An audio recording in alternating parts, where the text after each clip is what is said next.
The events began with a cold winter scene, where heavy snow fell over an old countryside house. The sound of the wind was clear, and while the house appeared quiet, a voice began to question a certain rumor.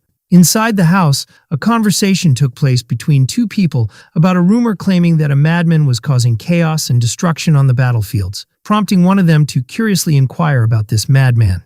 The first speaker described the madman as a mercenary whose eyes reflected no attachment to life. He would appear on the battlefield and disappear without a trace, only to resurface in a new battle. The other person remarked in amazement that a mercenary with no will to live was quite unusual. The conversation continued, mentioning that the mercenary often mumbled a strange phrase, "I've survived again," as if he were fighting for a personal cause rather than money or fame, especially when it concerned the empire. This raised concern about the identity of the mysterious figure.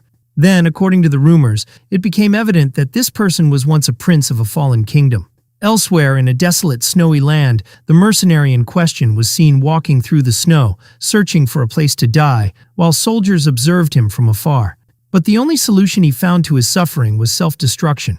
His identity was clearly revealed. This mercenary was the third prince of the kingdom of Briol, and his name was Yuri Briol, a man who had destroyed both his name and his kingdom with his own hands. Going back 10 years earlier in a casino called Double X, the atmosphere was vibrant and full of life. The third prince, Yuri Briol, appeared at the age of 15, playing with enthusiasm and self-confidence, claiming that luck was on his side today. There was the royal mage Hernando, surprised by Yuri's uncanny ability to win every time, and he joked that Yuri was always short on money.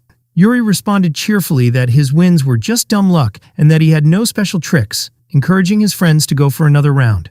Yuri excitedly demanded that the bets be doubled, expressing great confidence in himself and his ability to win. But Hernando reminded Yuri that it was time to leave, as they had an important appointment and couldn't be late. Just as the two were preparing to leave, a group of men confronted them, accusing them of cheating and fraud. The men held Yuri, accusing him of swindling them and taking their money through vile and deceitful means. Yuri became furious and challenged the accusers, asking if they really knew who he was and what they were accusing him of. The men mocked Yuri's claims of noble status, declaring that they wouldn't go easy on him, especially if he was claiming to be a prince. This greatly enraged Yuri, especially when they insulted him over his tensions with the empire and accused the entire royal family of arrogance and superiority. Yuri, in a fit of rage, overturned the table in front of everyone, causing panic among the crowd. The men froze in shock and horror, questioning what was happening. Yuri stepped over the broken glass, speaking to the men with intense anger, calling them nothing more than trash from the back alleys. He then confirmed his identity with pride and confidence, telling them, "My name is Yuri Briol, the third prince of Briol." He walked toward them coldly, saying that today would be their new birthday at his hands, a clear threat. With a terrifying smile, he assured them that he would reshape their lives from this moment on. One of them screamed in terror at what was happening, confirming the panic that had gripped everyone. After this clash, the events shifted to another scene, where Yuri was speaking to someone as if trying to justify his actions. It was revealed to be a nighttime meeting, where the imperial princess, Katrina Ivana Branzine, was late to an emergency meeting called by her father, despite having sent a messenger to inform them of her delay. Princess Katrina appeared with sharp and composed features, expressing her insistence that her interlocutor overlook this incident just this once. Katrina confirmed with a hint of sorrow that it had not been easy for her and that she too was going through difficult circumstances, hoping that the other party could understand her situation. After his father's departure, Prince Yuri explained that he was now forced to be cautious with every step he took. He told Princess Katrina that he shouldn't even be telling her this. At that moment, Princess Katrina seemed sarcastic and somewhat disappointed, asking if, to him, she had now become just a stranger, or someone else. Yuri quickly tried to clarify his stance, insisting he didn't mean what she had understood. But Princess Katrina responded with anger and reproach, questioning if he didn't trust her enough to talk to her, then why did he give her something like this, pointing to a blue pendant she had thrown to the ground. Princess Katrina walked away firmly, asking him not to contact her again unless she was the one to initiate it, while Yuri called out, pleading for her to wait just one more second. She kept walking without pause, while Yuri bitterly called out her name as she moved further away. Yuri felt deep confusion as he held the pendant in his hand, wondering what his next step should be. He sensed that getting out of this situation would be far from easy, while someone was watching him from the shadows. A mysterious figure smiled maliciously in the darkness, signaling that a new danger was on its way. From that day, the fragile relations between the Kingdom of Briol and the Empire reached a critical breaking point. What had started as minor provocations from the Empire quickly escalated into an uncontrollable conflict, eventually leading to full-scale war between the two sides. Yuri was struck with shock and disbelief when he heard cries warning of the incoming invasion from the Empire. The Empire swept through the entire kingdom of Briol, flames spread everywhere, and the city began to collapse under the weight of the assault. In the midst of that chaos, everyone fled in panic while Yuri tried to lead the evacuation from the palace and out, with extreme urgency. The fires continued to spread and rise, signaling the beginning of a large-scale war with the Empire. Flames raged around everyone in a terrifying scene, as the people watched in sorrow and disbelief while their city burned. Many years passed, sacrifices piled up, and the war seemed far from over. A soldier named Joshua was gravely wounded during the battle. The soldiers attempted to pull Prince Yuri out of the battlefield quickly, but Yuri anxiously asked about the reinforcements led by Fiore Briol, who was supposed to arrive. It turned out that Fiore Briol, considered the greatest military force in Briol and the strongest man on the continent, was not present at that critical moment, a fact that affected the course of the war. The balance began to clearly tip in the Empire's favor due to Fiore's absence. At first, Yuri refused to accept this and considered it a mere coincidence. Perhaps he didn't want to face the truth, but after countless battles where he nearly died, and after replaying the events in his mind, he came to a bitter conclusion. Yuri realized that Princess Katrina, the only person he had completely trusted, had betrayed him. His father's absence from Briol had aligned too perfectly with the Empire's ambitions and their sudden invasion, which heavily fueled Yuri's suspicions. He wished it were just a delusion or imagination, but the reply he received to the message he barely managed to send via carrier pigeon confirmed his fears. When he opened the letter, all he found was a short phrase, "I'm sorry," which plunged him into complete despair. News of Prince Yuri's presence on the battlefield spread quickly, and his enemies realized that if they could kill him, the kingdom of Briol would collapse entirely. Yuri fought relentlessly, but it became painfully clear to him that this war had no end. The fighting between Yuri and his enemies continued, with no sign that the conflict was nearing its conclusion. The battle grew fiercer and fiercer, while Yuri continued to defend himself and his kingdom with all the strength he had. The intense battle between Prince Yuri and the Imperial soldiers continued as he tried to fend off their repeated attacks, struggling to defend himself under harsh conditions. In a fierce face-to-face fight, Yuri took several powerful blows but managed to endure despite the ferocity of the assault. Yuri was utterly exhausted, his body trembling from fatigue, yet he remained standing and resisted with all his strength. He successfully landed a powerful strike on one of the soldiers attacking him, knocking him to the ground. Yuri stood with great difficulty, worn out and barely breathing, the sword in his hand nearly slipping due to exhaustion. It was clear that the Imperial forces had surrounded him from all sides, and there was no clear way out of the suffocating siege. The Imperial soldiers advanced toward Yuri, their faces showing a clear determination to end it. Yuri stood there, feeling utterly helpless, tears welling up in his eyes from the pain and despair. In that moment, Yuri believed he was facing his inevitable death and was about to surrender to his fate. Suddenly, Yuri was hit by another powerful attack that knocked him down in pain. He felt deep shock and sorrow. Blood splattered around him as he realized he was in an inescapable situation. In a moment of absolute despair, one of the defending soldiers leapt forward to shield him, sacrificing his life to save Prince Yuri. Yuri froze in place, stunned, as he watched the young soldier collapse before him from a fatal wound. With deep sorrow and pain, Yuri called out his name, Laurent, the close companion who had stood in the enemy's path to protect him. As he lay dying, Laurent begged Prince Yuri to survive and stay alive at all costs, intensifying Yuri's agony as he began to scream his name in despair. The attacks grew even fiercer, and the soldiers engaged in a heated battle to prevent the enemies from reaching Prince Yuri. The soldiers insisted that Yuri must escape, stressing that his fall would mean the complete end of the kingdom of Briol's future. They shouted at the prince to flee quickly and leave this increasingly dangerous place. Prince Yuri began his escape while hearing the Imperial soldiers behind him, chasing and yelling for him to be stopped. In a later scene, the Imperial troops reached a nearby area, searching everywhere for him, insisting that he couldn't have gone far, and ordered a thorough sweep. Yuri hid among crates inside an abandoned house, carefully observing the soldiers' movements outside as they searched for him. Yuri knew he couldn't hide for long, and he was determined to break through the siege at any cost in order to survive and regroup for the future. While hiding, Yuri wondered what had happened to his father and realized that if he hadn't returned by now, then the Empire had likely caused his death. Suddenly, before he could finish his thoughts, Yuri sensed someone approaching the place where he was hiding, making him feel an overwhelming sense of danger. The door burst open, revealing a powerful-looking Imperial soldier. Clearly, the situation had taken a drastic turn for the worse. Yuri felt crushed with disappointment and despair as he saw the soldier approach, realizing that if he died here, the future of the Kingdom of Brial would die with him. He pleaded internally in desperation, hoping someone would save him from this impossible situation. Yuri dropped to his knees, silently repeating that if he died, the resistance would end entirely. He wondered in pain what would become of the knights who had given their lives for his sake. Tears streamed down Yuri's face as he pleaded for survival, for mercy. But in the end, Yuri found nothing to say except a broken apology. His voice choked with sorrow and deep despair, realizing he could no longer do anything. The man who had entered on Prince Yuri appeared and told him that words were no longer useful now, and that the Empire would pay the price for what it had done.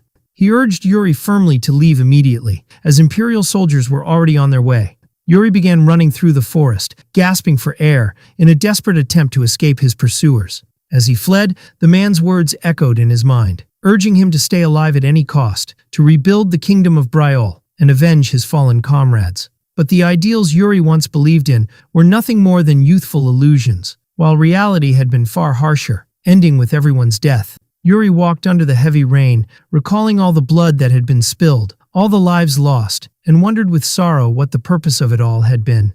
As the rain continued to pour, Yuri came to a painful realization that all this time he had only been fighting to punish himself. He desperately wished that one day someone would finally appear to kill him and put an end to his suffering. It had become known that Yuri was merely searching for a place to die. Back in the present, someone spoke to him in an accusing tone, pointing out that he always threw himself into the most dangerous fronts and hopeless battles, claiming it was for peace, but the only real outcome was self-destruction, and that his selfishness persisted until the very end. The voice continued attacking Yuri verbally, saying that even death was too good for him, demanding that he finally die, and calling him the third Prince of Brial, Yuri Briol. Yuri was shocked as he realized that anyone who knew his past should already be dead, and the thought crossed his mind that all of this had happened because of his own mistakes. The pursuer affirmed again that everything that had happened was Yuri's own fault. The face of the mysterious warrior became clear. He was furious, declaring in terrifying anger that Yuri was the sole one responsible for all these tragedies. In a moment of realization, Yuri muttered the name Laurent, suspecting that the voice attacking him truly belonged to his old comrade, who had long since died. The condemning voice continued, accusing Yuri that the Kingdom of Brial had collapsed due to the Empire's deceptions, that the noble Blandry family and their loyalty had been wasted, and everything had shattered in an instant. The warrior charged at Yuri with fierce rage, calling him the one who should have died, yet had returned like a vengeful ghost. He attacked Yuri ferociously, believing that Yuri had come back to face judgment and pay for his past unforgivable sins. At that moment, Yuri thought he would find peace through death, but the guilt still haunted him even in this final hour. In the depth of his sorrow and reflection, Yuri realized that the blood of his family, the Brial lineage, would never forsake its honor, even if it meant death. Suddenly, Yuri woke up from his nightmare, startled, as someone was screaming his name. Yuri Briol! The voice repeated in his mind, fully waking him, as it continued to call his name with urgency. Yuri opened his eyes with great difficulty, finding in front of him a strong man of noble bearing, who asked him with concern if he was all right, since he hadn't opened his eyes for 3 full days. With shock and deep sorrow, Yuri wondered aloud if this man standing before him was truly his father, whom he had believed to be dead. Inside, Yuri trembled at the thought. Was this truly hell? And had his father died too? But his father responded calmly, and with a hint of sarcasm, asking if Yuri had really ended up in hell. Yuri gave a bitter smile and muttered that for someone like his father, who had always spoken of honor, it seemed he had lived a life full of events. At the end of their conversation, his father grew angry at Yuri's sarcastic comment and struck him lightly with mock annoyance, objecting to his meaningless words. Yuri began jokingly scolding his father about his bad habits, urging him to take the initiative to repent while he still could. As they spoke together, Yuri noticed a green leaf drifting in through the window, and the atmosphere felt strangely calm. Yuri sensed something odd about this calmness, though he couldn't clearly explain the feeling. From the window, he saw maids walking across the palace courtyard. Everything appeared normal, making him wonder if he was simply overthinking. Yet, he noticed there were no sinners, no fires of torment, not even demons to punish him, which made him ask himself, where exactly was he? Suddenly, he was pulled back into reality as he heard a voice calling out to him in concern. "Are you awake?" His father and 2 others nearby looked deeply worried. His vision started to blur again, and it seemed like Yuri was losing consciousness once more, amid the worried cries of those around him calling his name. At that time, Yuri was a 13-year-old boy, in a coma or deep sleep. He wondered at first whether this was just a dream, or whether his whole life had suddenly flashed before his eyes. No matter how hard he tried to wake up or change things, he couldn't do it, and the world hadn't ended the way he thought it would. Instead, the events he had long forgotten began to replay in exactly the same way as before, leaving him with no choice but to accept this reality. In that moment, Yuri realized he had truly returned to the past, to the spring of his 13th year. The next morning, the servants opened the curtains, calling for Yuri to wake up, pointing out that it was time for his sword training. Yuri jumped out of bed in a panic, realizing what was happening, demanding his clothes urgently before remembering he needed to wash his face first. The maid, Ina, gently calmed him, asking him to slow down a little and promising to help him wash his face, then asking him to sit down. In that moment, Yuri recalled a deeply painful memory, seeing Ina in his past, dead under tragic circumstances, which stirred deep sorrow and regret within him. Yuri fell silent in deep sadness, quietly reflecting as the painful memories came back. Then Yuri called out to Ina, who quickly responded, "Yes, Your Highness."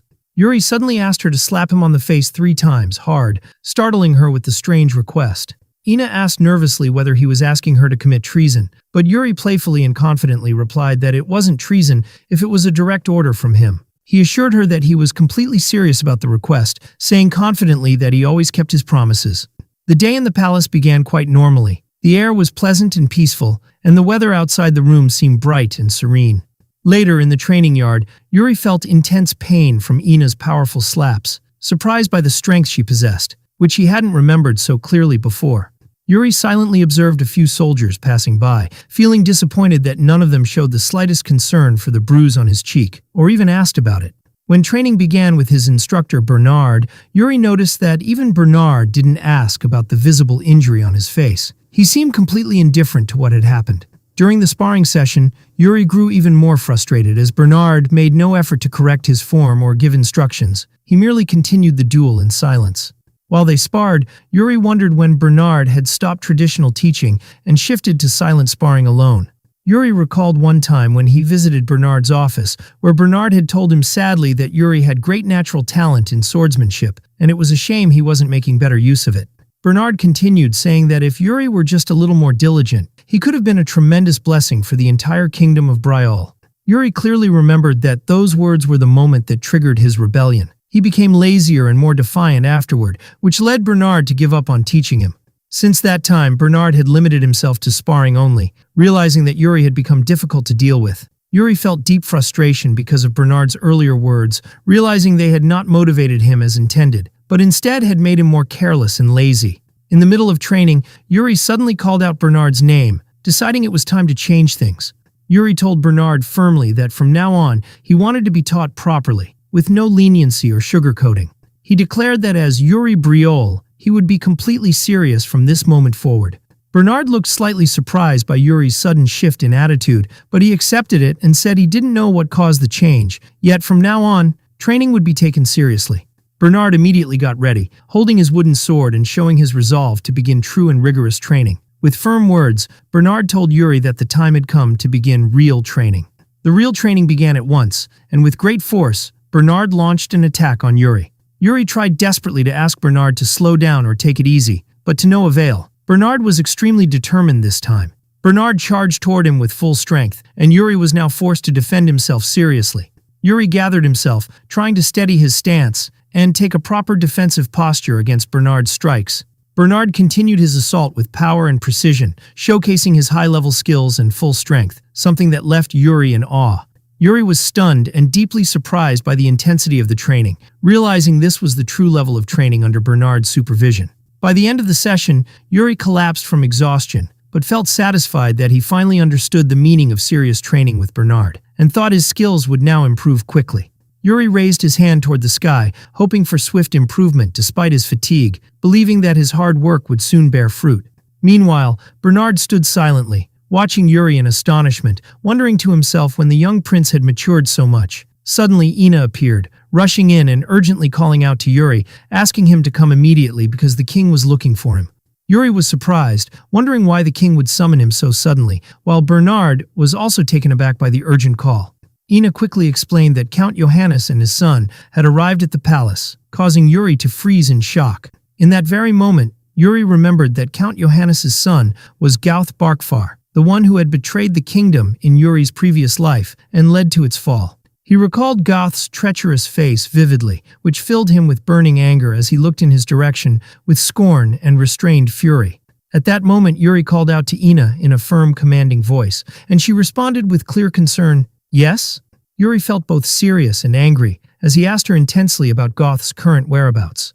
Later, the royal family gathered with Count Johannes and his son at a formal banquet, during which Yuri appeared visibly stern as he sat opposite the guests. The attendees noticed a significant change in Yuri and began to wonder about the reason behind this sudden shift, especially Count Johannes, who noted Yuri's physical improvement. Count Johannes openly commented on Yuri's enhanced physique, expressing his admiration for the transformation. The king joked that Yuri might have consumed something special that made him improve like this, prompting Count Johannes to playfully request some of that special thing for his own son. The king brought up another point in jest, saying that the count's son was highly intelligent, to which the count smiled and replied that he still lacked quite a bit. Gauth Barkfar, the count's son, turned toward the second prince with clear admiration, openly showing his fascination. Suddenly, Gauth caught a sharp glare from Yuri, freezing in place, startled by the intensity of the third prince's stare. The second prince leaned toward Yuri and whispered curiously, asking if something had happened between him and Gauth. Yuri answered seriously and confidently that Gauth had once stabbed him in the back. The second prince was surprised by Yuri's clear response, and Yuri reaffirmed that he could never forgive someone who had betrayed him. The second prince jokingly smiled and sarcastically told Yuri that he was a forgiving and lovable person, and doubted he was truly angry at Gauth. Yuri remained silent without responding, but inside he felt growing anger as he watched Gauth act arrogantly and pridefully, just like in the past. Yuri felt disgusted seeing Gauth behave with such false confidence, recalling everything he had done in their previous life. Gauth began to feel visibly angry and irritated by Yuri's piercing stare, though he still didn't understand its reason. Gauth's expression revealed his rising anger and tension over Yuri's provocative behavior toward him. Yuri decided deep down that he wouldn't allow Gauth to continue acting so arrogantly. He was determined to teach him a lesson. Yuri understood clearly that in this new life, he couldn't allow Gauth or any knight to act in a way unworthy of the kingdom of Bryol. He wondered if Gauth's betrayal in the past had stemmed from envy and resentment that began at this very stage. Yuri turned directly toward Gauth and asked mockingly if he was truly skilled with the sword, as the rumors claimed. Gauth hesitated and cautiously replied that he knew a little about swordsmanship, then asked what brought on this sudden and strange question. Yuri bluntly told him that the kingdom had no use for knights with such narrow thinking. Gauth responded nervously that he wasn't even a knight yet. Yuri firmly reminded him that he was supposed to become a knight serving the kingdom in the future. Gauth carefully agreed, saying that was true. Suddenly, without any further warning, Yuri challenged Gauth to a duel, rushing toward him with a shout, "Let's fight!" Gauth was startled and shouted in a mix of anger and confusion, accusing Yuri of being a coward for attacking him so suddenly. Yuri continued his assault relentlessly, showcasing skills Gauth had never expected, and landed a powerful blow that clearly hurt him. Gauth began to scream, begging Yuri to stop, pleading for knightly honor and adherence to proper combat rules. But Yuri ignored Gauth's words and deliberately dropped his sword to the ground, leaving Gauth confused and stunned by the strange move. Without hesitation, Yuri lunged at Gauth and struck him with a powerful physical blow, despite being unarmed. Yuri delivered a strong kick that sent Gauth flying through the air before he crashed painfully to the ground. Gauth screamed in agony as he hit the floor. Yuri stood before Gauth, casting a stern gaze at him as he remembered how, in his previous life, Gauth had betrayed the kingdom and his father by selling his father's reputation to the Empire in exchange for information. Then he told him that his father was a great count and a respected knight, and asked him what he thought was the reason for such a title and status. Gauth looked slightly confused by the question, while Yuri stared at him, waiting for a clear answer. Gauth remained extremely puzzled, and Yuri asked again, sarcastically, if the question was really that hard. Yuri thought to himself that Gauth might not want to repeat his previous life, but this time, Yuri had decided he would force him to face reality. He asked again why his father held such a title and status. Gauth replied that he didn't fully understand the meaning of the question.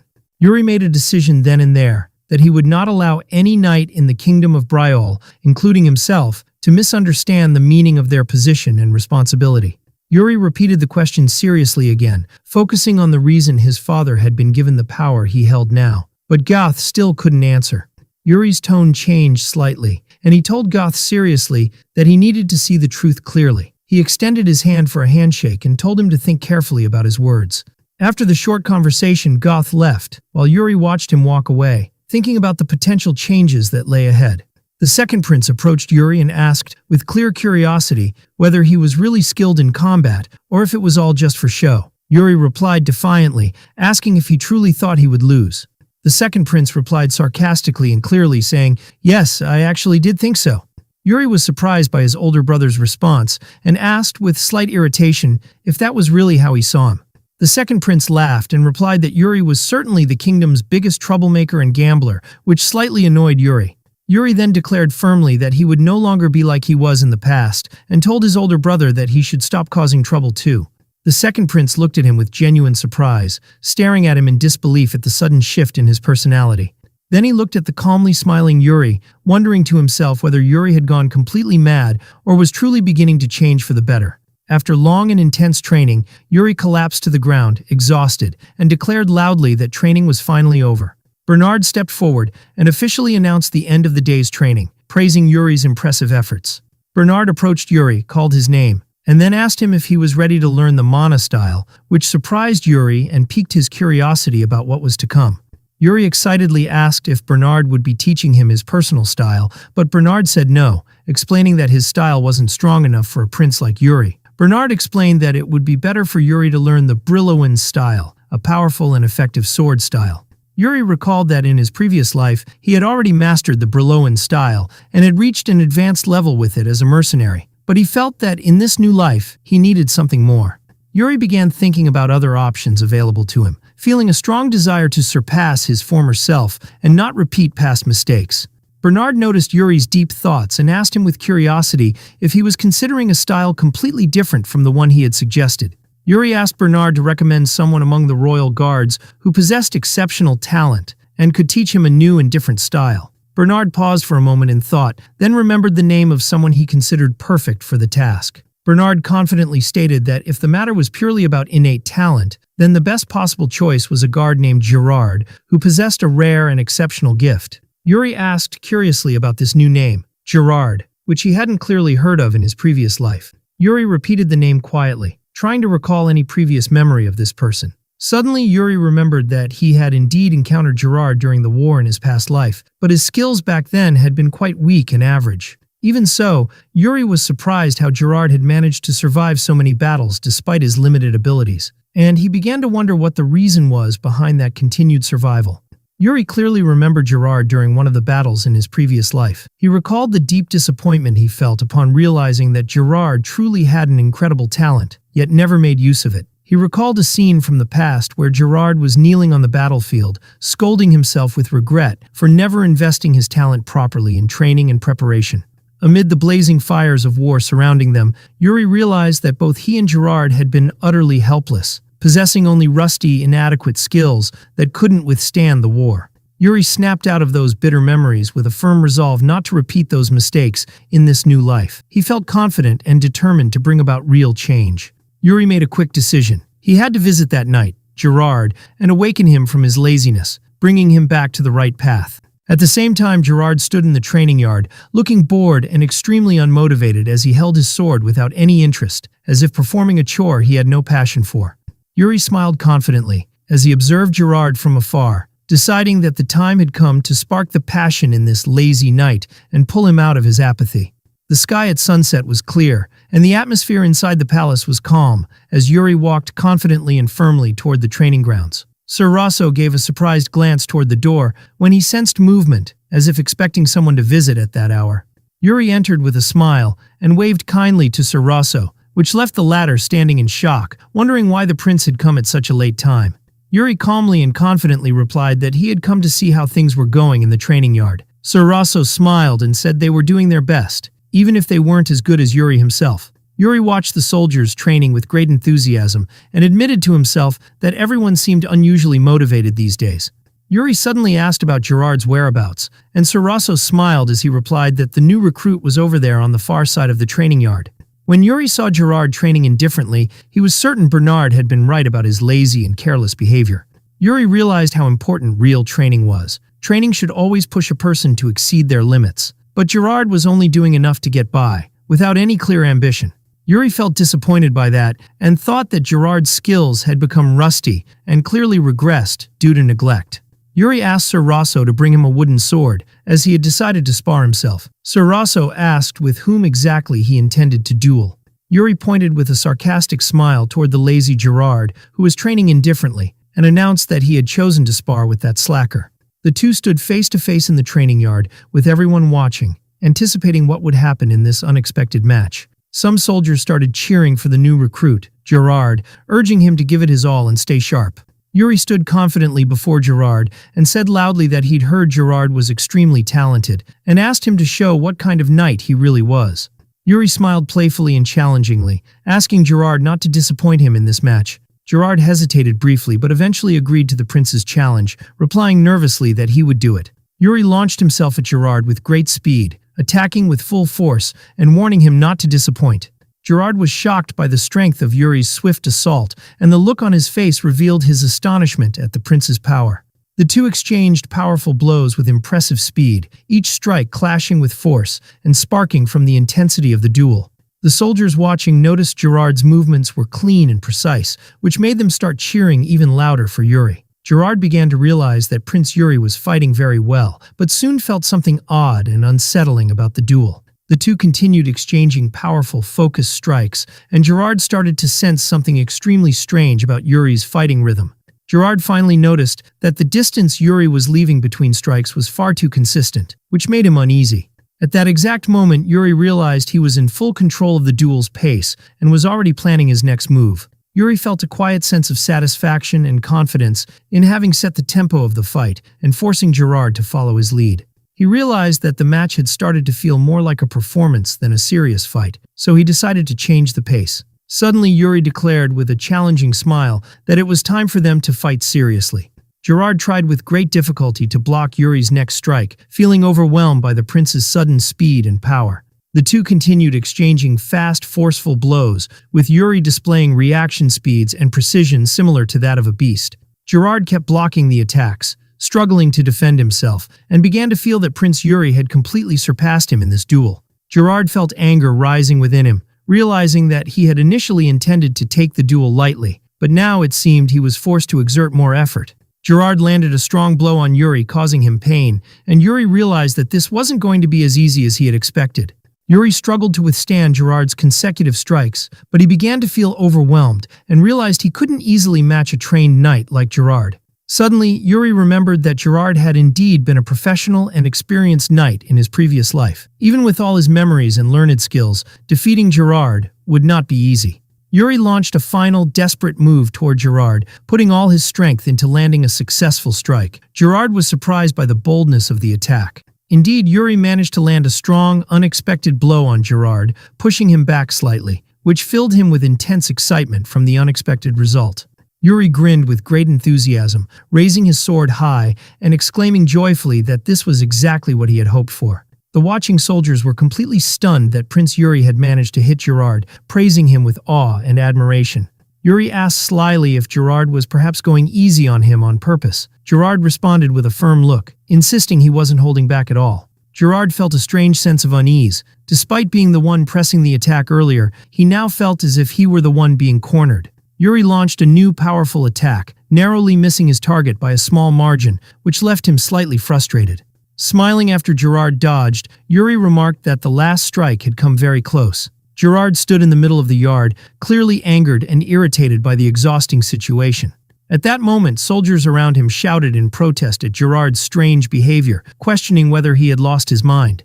Suddenly, Gerard revealed a sword enveloped in energy, a mana blade, which horrified and shocked everyone present. The soldiers tried to stop him immediately, screaming in panic that he was fighting the third prince and needed to regain his senses. Gerard suddenly froze in place as he realized what he had done, while strands of Yuri's hair fell to the ground. He had nearly been struck by Gerard's deadly attack. Yuri stood stunned for a moment, taking in what had happened, while the training yard fell into a deafening silence. Gerard screamed in panic and deep regret, calling out, "Your Highness," as if he had only just realized the gravity of his reckless action. Sir Rosso yelled in fury, calling Gerard insane for what he had done, while others rushed toward Yuri to check on him. Yuri smiled calmly despite the injury and said he was fine. He asked Gerard sarcastically if this was his first duel, while the soldiers nervously pointed out that Yuri was injured. Yuri ignored the pain and demanded that Gerard pick up his sword again so they could continue the match, insisting there was no reason to stop now. Yuri charged forward with great force once more, affirming to everyone that there was no justification to halt this duel now. The two resumed their clash with immense power, their strikes colliding so violently that everyone watching felt a deep sense of tension. At that moment, Gerard clearly felt that the third prince was completely different from him. Yuri was willing to push himself to his absolute limits and beyond. Gerard began to feel fear and amazement as he realized Yuri was clearly surpassing his own physical limits.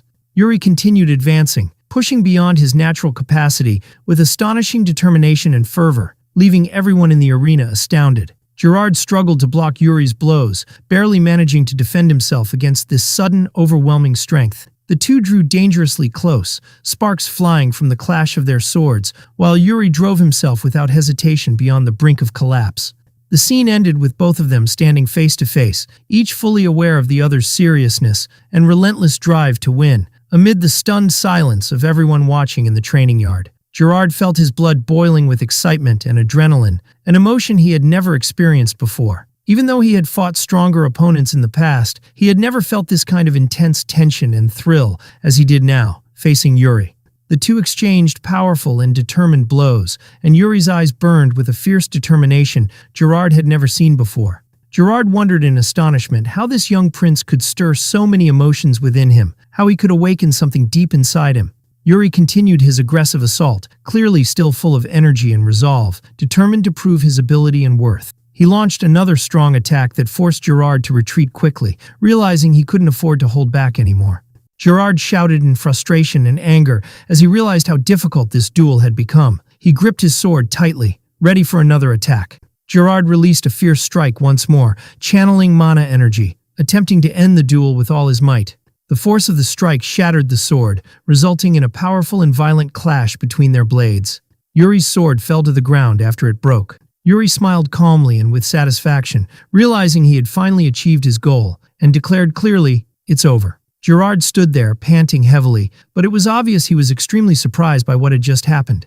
Yuri extended his hand to Gerard and told him calmly that he had learned something new from him today. Gerard shook his hand with a mixture of confusion and respect, admitting that Yuri had fought exceptionally well in the duel. Gerard internally felt deep admiration and amazement at the fighting spirit and determination Yuri had shown during their battle. He wondered to himself how someone so young could possess such unwavering resolve and combat spirit. Gerard suddenly realized he was still holding Yuri's hand, so Yuri jokingly asked what he was doing. Surprised by the comment, Gerard quickly apologized and let go, clearly embarrassed. Some of the soldiers teased Gerard, saying he made the prince bleed, and asked if he planned to just stand there doing nothing. Their teasing made him even more flustered and apologetic. Gerard left the area quickly, clearly feeling overwhelmed, while the soldiers around Yuri whispered that the prince looked absolutely exhausted. Yuri collapsed to the ground, breathing deeply, letting out a sigh as he finally felt relaxed and at peace. He opened his eyes with slight surprise as he realized he was lying on the ground, completely worn out. The soldiers were cheering and praising Yuri, thrilled by the impressive skill he had shown during the duel. Sir Rosso suddenly sensed someone beside him and turned curiously to see who it was. It turned out to be the commander of the Royal Guard, Sand, who had just arrived. The soldiers asked him when he got there, and he replied simply that he had just arrived. Yuri was still lying on the ground, exhausted from the intense duel. Commander Sand stood in silence, observing what had happened. He seemed deep in thought about something. A few days later, the atmosphere in the royal palace was bright and calm, with a pleasant mood outside. Gerard appeared walking quietly through the palace garden alone, as if lost in thought. Suddenly, Gerard heard someone asking if he had finished his shift. The third prince, Yuri, stood leaning calmly and confidently against one of the pillars as he looked at Gerard. Then Gerard called out to him, surprised to find him in the same place.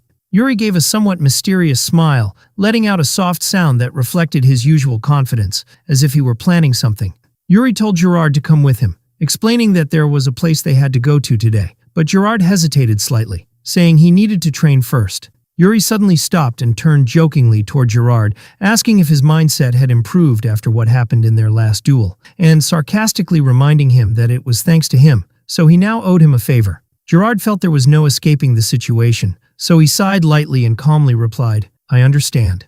Yuri observed Gerard and realized that his body had indeed grown slightly stronger as a result of their previous training. Though he knew it still wasn't enough, he found it sufficient for now. Gerard began to follow Yuri, asking with great curiosity where they were headed. Yuri responded quickly and cheerfully that he should just follow quietly and not ask any more questions. Yuri stopped for a moment and turned to Gerard, who seemed a bit concerned. With a bright smile, he told him that if he was worried about danger, he had already planned to bring someone else along, so there was no need for concern.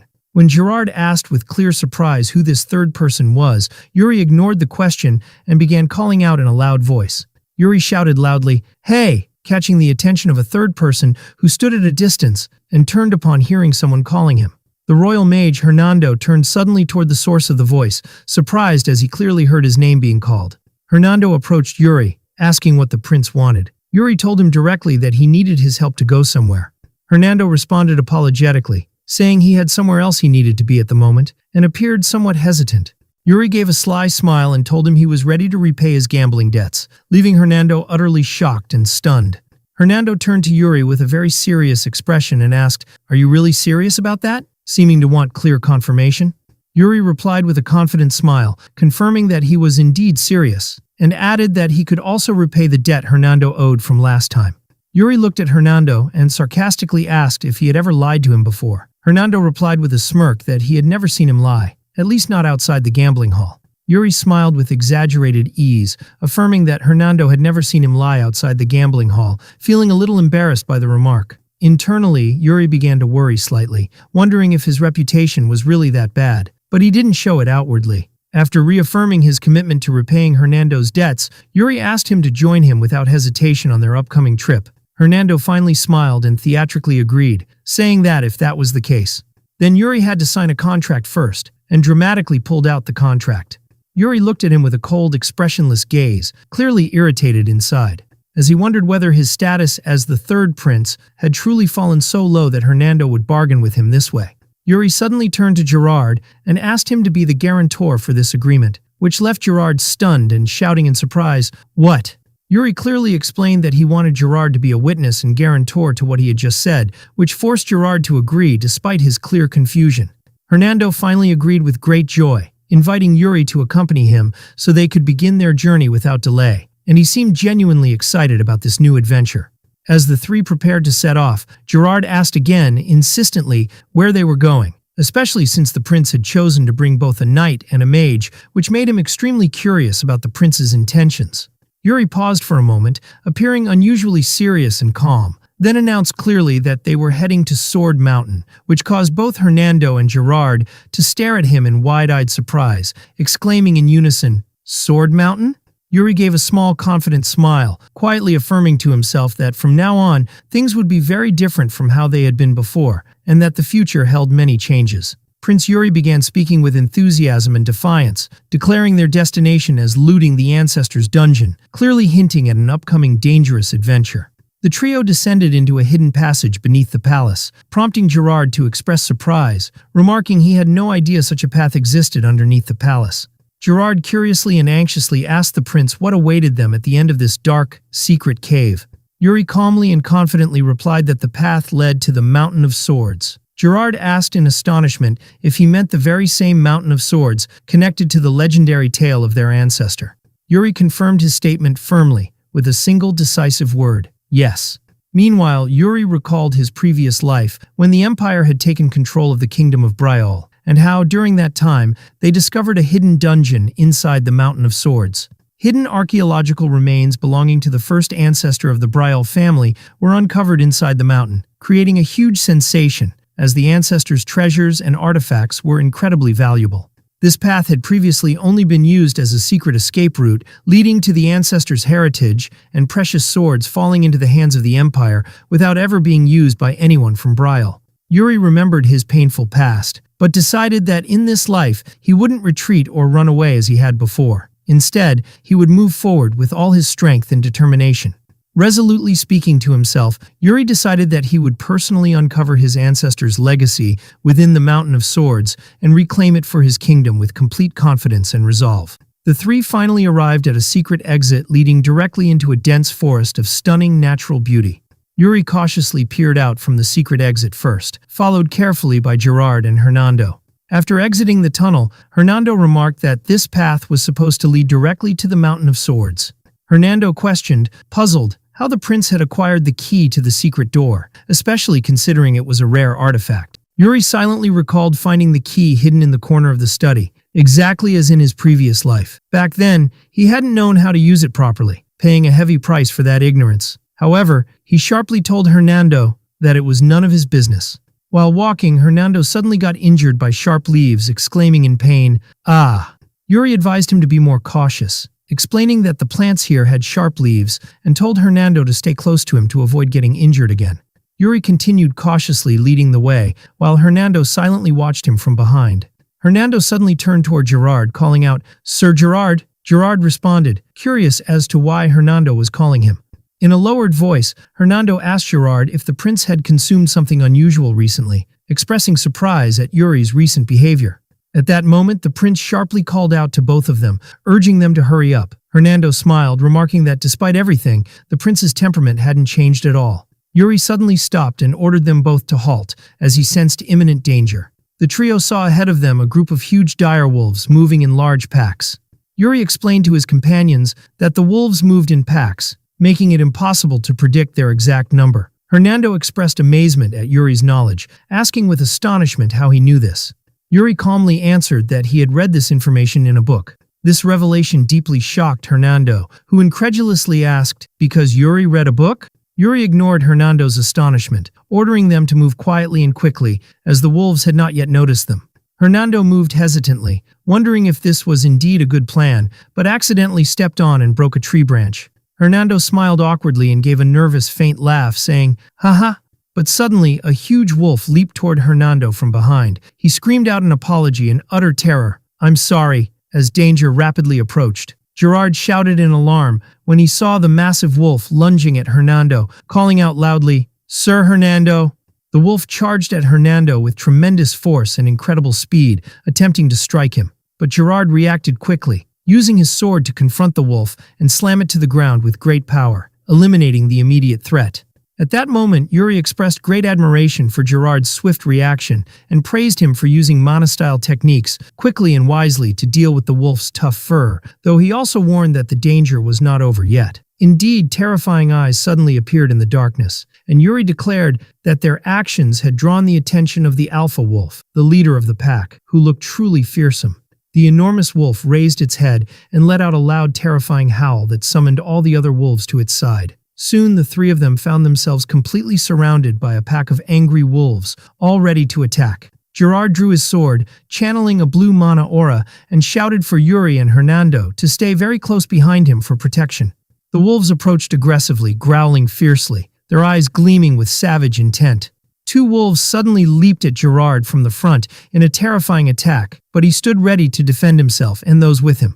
With great skill and overwhelming strength, Gerard successfully blocked the attack, repelling the two wolves with his sword's magical energy. Hernando was impressed by Gerard's combat performance, commenting that his skills were exactly what one would expect from a royal guard of the Kingdom of Briol, and Yuri agreed, affirming Gerard's competence.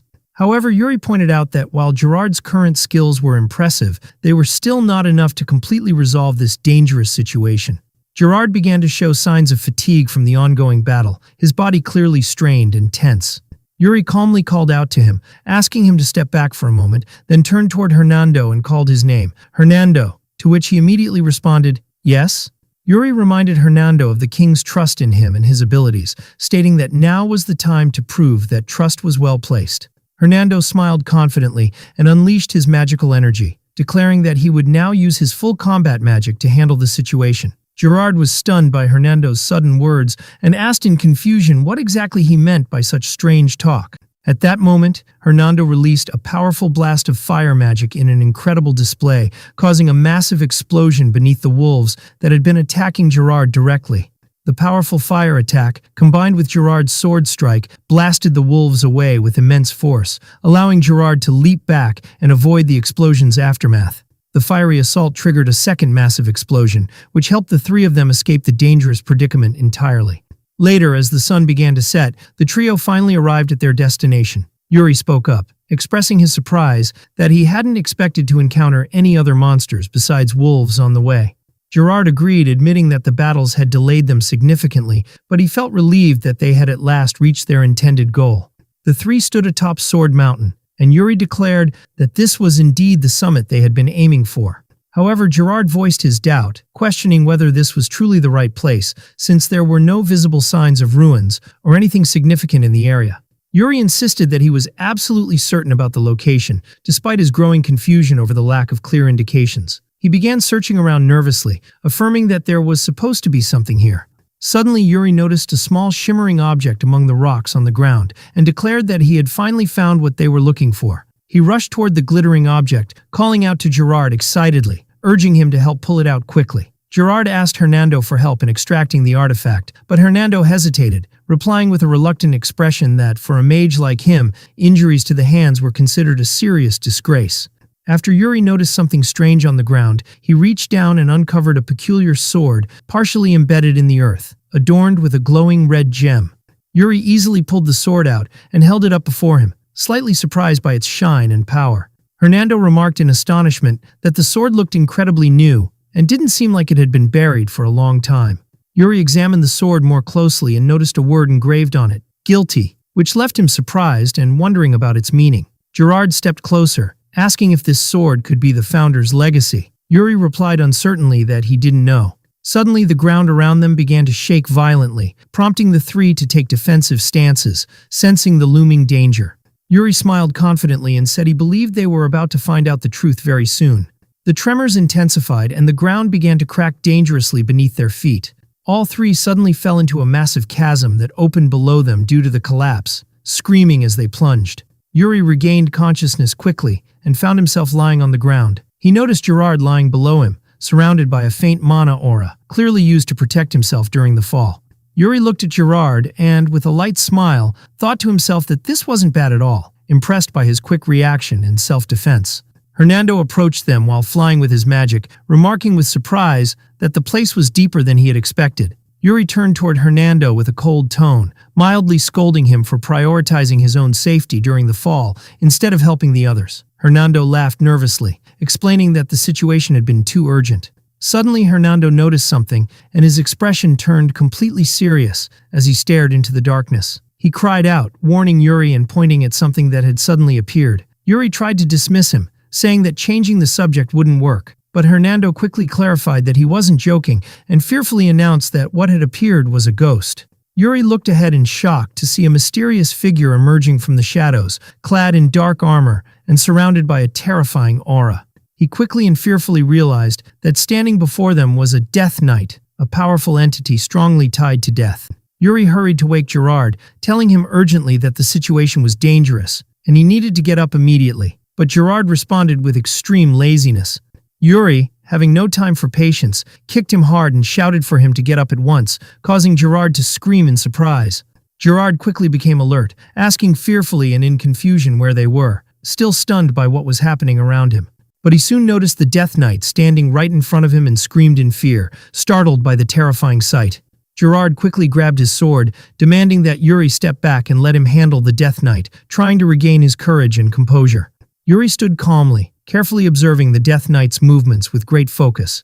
He understood internally that the Death Knight, just as his name suggested, was a warrior who had returned from the dead, far stronger than any normal knight. Even so, Yuri told Gerard calmly that there was no need to worry, as he didn't believe the Death Knight posed any real threat to them. Gerard was confused by Yuri's words and asked how he could possibly know that. Yuri replied with great confidence that he simply felt it clearly. Yuri approached the Death Knight with boldness, explaining to Gerard that the knight was merely a guardian protecting the founder's dungeon and had no reason to be hostile towards someone carrying the founder's bloodline. He addressed the Death Knight calmly, asking if what he said was true, but the Death Knight remained completely silent, not responding at all. Suddenly, Hernando and Gerard shouted out in great alarm, both calling Yuri's name at the top of their voices, a clear warning of an imminent danger that Yuri had not yet noticed. Hernando and Gerard shouted to warn Yuri of an imminent threat, yelling loudly, "Watch out!" A massive sword suddenly crashed to the ground in front of Yuri with immense force, shattering the earth and causing a violent tremor. Hernando was utterly shocked, and, for a terrifying moment, imagined that Prince Yuri's head had been split in two by the impact. He covered his mouth in horror at the sight. But Yuri glared at Hernando furiously, and told him firmly to watch his words, prompting Hernando to quickly apologize, explaining that he had only meant to express his concern. The Death Knight then spoke to Yuri, saying that his confident demeanor reminded him of someone he once knew. Yuri asked seriously, "Who?" And the knight simply replied, "Eric Briol." Both Gerard and Hernando were stunned at the mention of Eric Briol's name. Gerard explained that anyone from Briol knew that name well. He was the swordsman who conquered the entire continent with a single sword. Yuri silently reflected that Eric Briol was indeed the true founder of the Kingdom of Briol, the Land of Knights, and its first king. He appeared contemplative as he considered this great historical legacy. Yuri asked the knight if he was the first to come to this place. The Death Knight responded with a firm yes. The knight added that only someone bearing the blood of Briol could draw the sword, clearly referring to Yuri's lineage and origin. Yuri became certain that this precious sword was indeed the legendary blade used by the founder Eric Briol, a treasure beyond compare. The Death Knight confirmed this to Yuri with a resolute tone, saying it was the sword he himself had once wielded. Noticing Yuri staring at him strangely, the knight asked why his face looked like that. Yuri replied with slight embarrassment that he simply felt guilty for touching someone else's possession. The Death Knight addressed Yuri solemnly, saying, "Heir of Briol," which made Yuri look at him with visible anticipation and tension. The Death Knight then sternly demanded that Yuri state the reason for his presence in this place. Yuri raised his hand with great courage and confidence, declaring that he was Prince Yuri Briol, the third prince and rightful heir to Eric Briol. He asked the knight to grant him his inheritance. The Death Knight stared silently and menacingly at Yuri, processing the words he had just heard. After a moment of silence, the knight finally spoke, affirming that the time had come for him to fulfill the duty he had long awaited. He then formally and decisively announced that he would grant Yuri what he had come for. With bravery, the Death Knight stepped forward and was followed by Yuri into the depths of the chamber, while Gerard stood back watching cautiously. Gerard, deeply confused, thought to himself, "This makes no sense," as he tried to grasp the strange events unfolding around him. He continued to wonder in disbelief how they had ended up in the Founder's dungeon, speaking to a Death Knight in such a way, far beyond what he had imagined for the life of a royal guard. Suddenly, Yuri called out loudly, "Gerard!" asking why he was taking so long. Gerard snapped out of his thoughts at the sound of Yuri's voice and looked at him in complete surprise, still visibly bewildered. He recalled a distant memory from his previous life, standing exhausted on a battlefield as Yuri shouted at him to stay on his feet and keep fighting. Gerard let out a deep sigh and ran a hand through his hair, trying to make sense of the bizarre and illogical things happening around him. He finally responded loudly and clearly, affirming that he was coming, gathering his courage to follow Yuri. The three of them advanced into a wide chamber illuminated by massive, glowing blue crystals. At the center of these radiant crystals stood the Death Knight, waiting firmly for Yuri and his companions to arrive. The trio stood in a ready stance, full of tension and anticipation, as they sensed a strange energy surrounding them in this mysterious place. The scene concluded with Yuri staring forward with intense focus, as the Death Knight's voice echoed in his mind, saying, "I hope they are worthy," leaving the upcoming events shrouded in mystery and suspense. While the atmosphere around them was filled with mystery and strange energy, Yuri suddenly found himself in a completely different place. He looked around in confusion and asked in astonishment, "Where is this place?" Then he noticed someone standing in the distance within this strange land, and he wondered in surprise if it was the founder himself. But what he saw next made him reconsider. The creature before him was not human, but a bizarre and terrifying being that leapt toward him with incredible speed. Yuri engaged in a fierce battle with the strange creature, trying with great effort to block its attack, and let out a pained sound. Ugh. During the fight, Yuri noticed a strange energy emanating from the creature, and realized in surprise that it was mana energy. Yuri exclaimed in shock, "Mana style!" as he watched the way the creature directed energy from its body into its sword.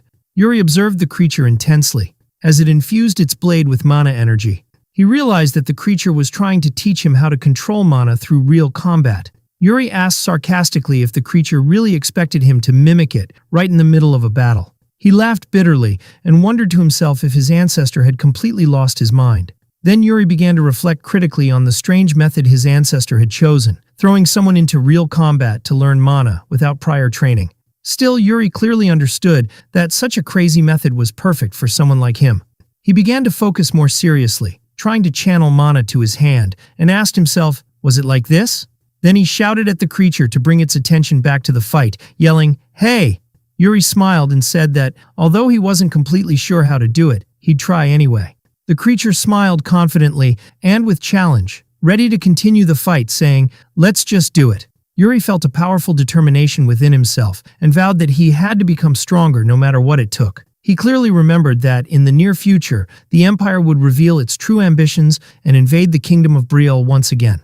Yuri made a firm decision deep inside. This time, he would destroy them by any means necessary and wouldn't repeat the mistake he made in the past. He began channeling all his energy toward the creature before him, preparing for a powerful and decisive attack.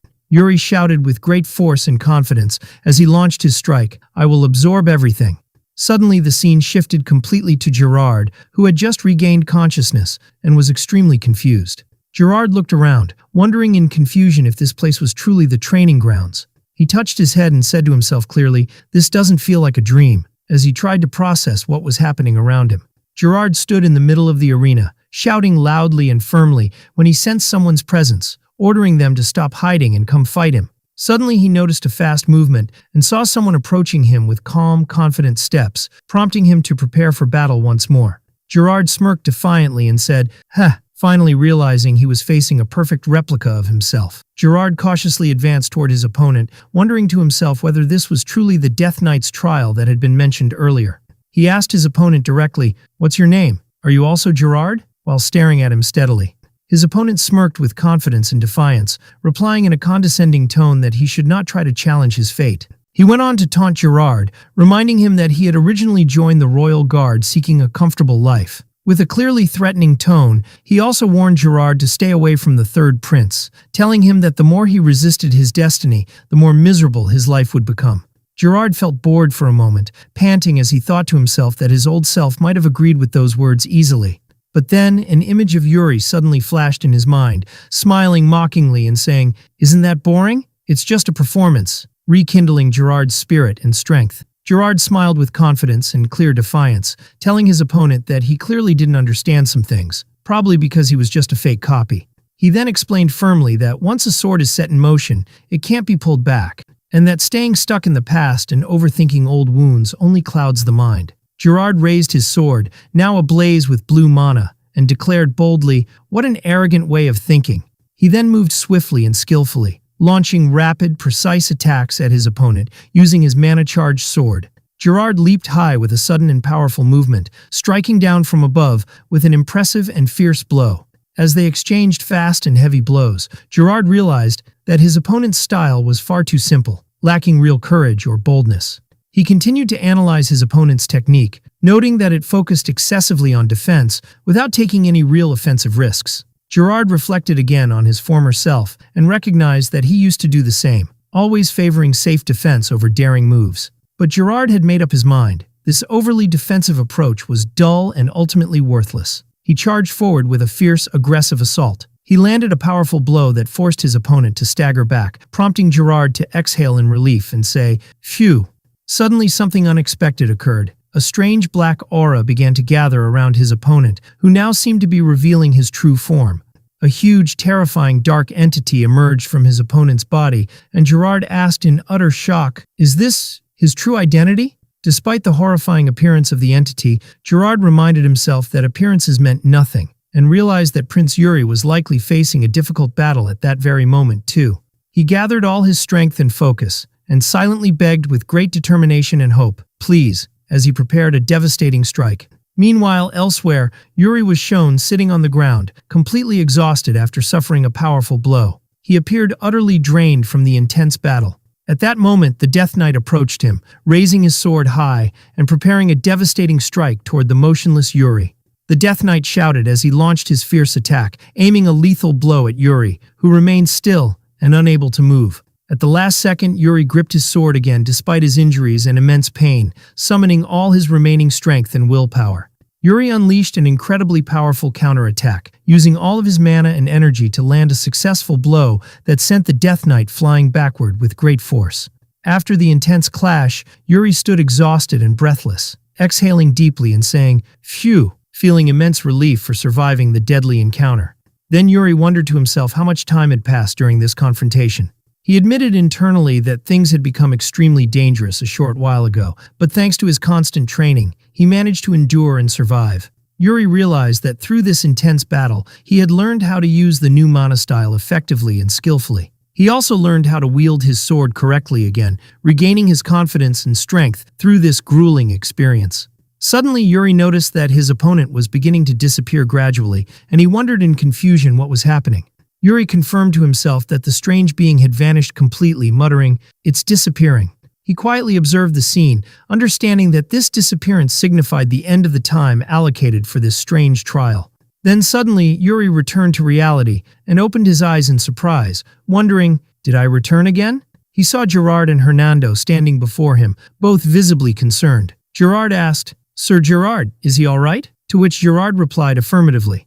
At that moment, the Death Knight commented quietly and sarcastically from behind, saying to Yuri that it looked like he had just had a pleasant dream, prompting Yuri to ask vaguely what had just happened.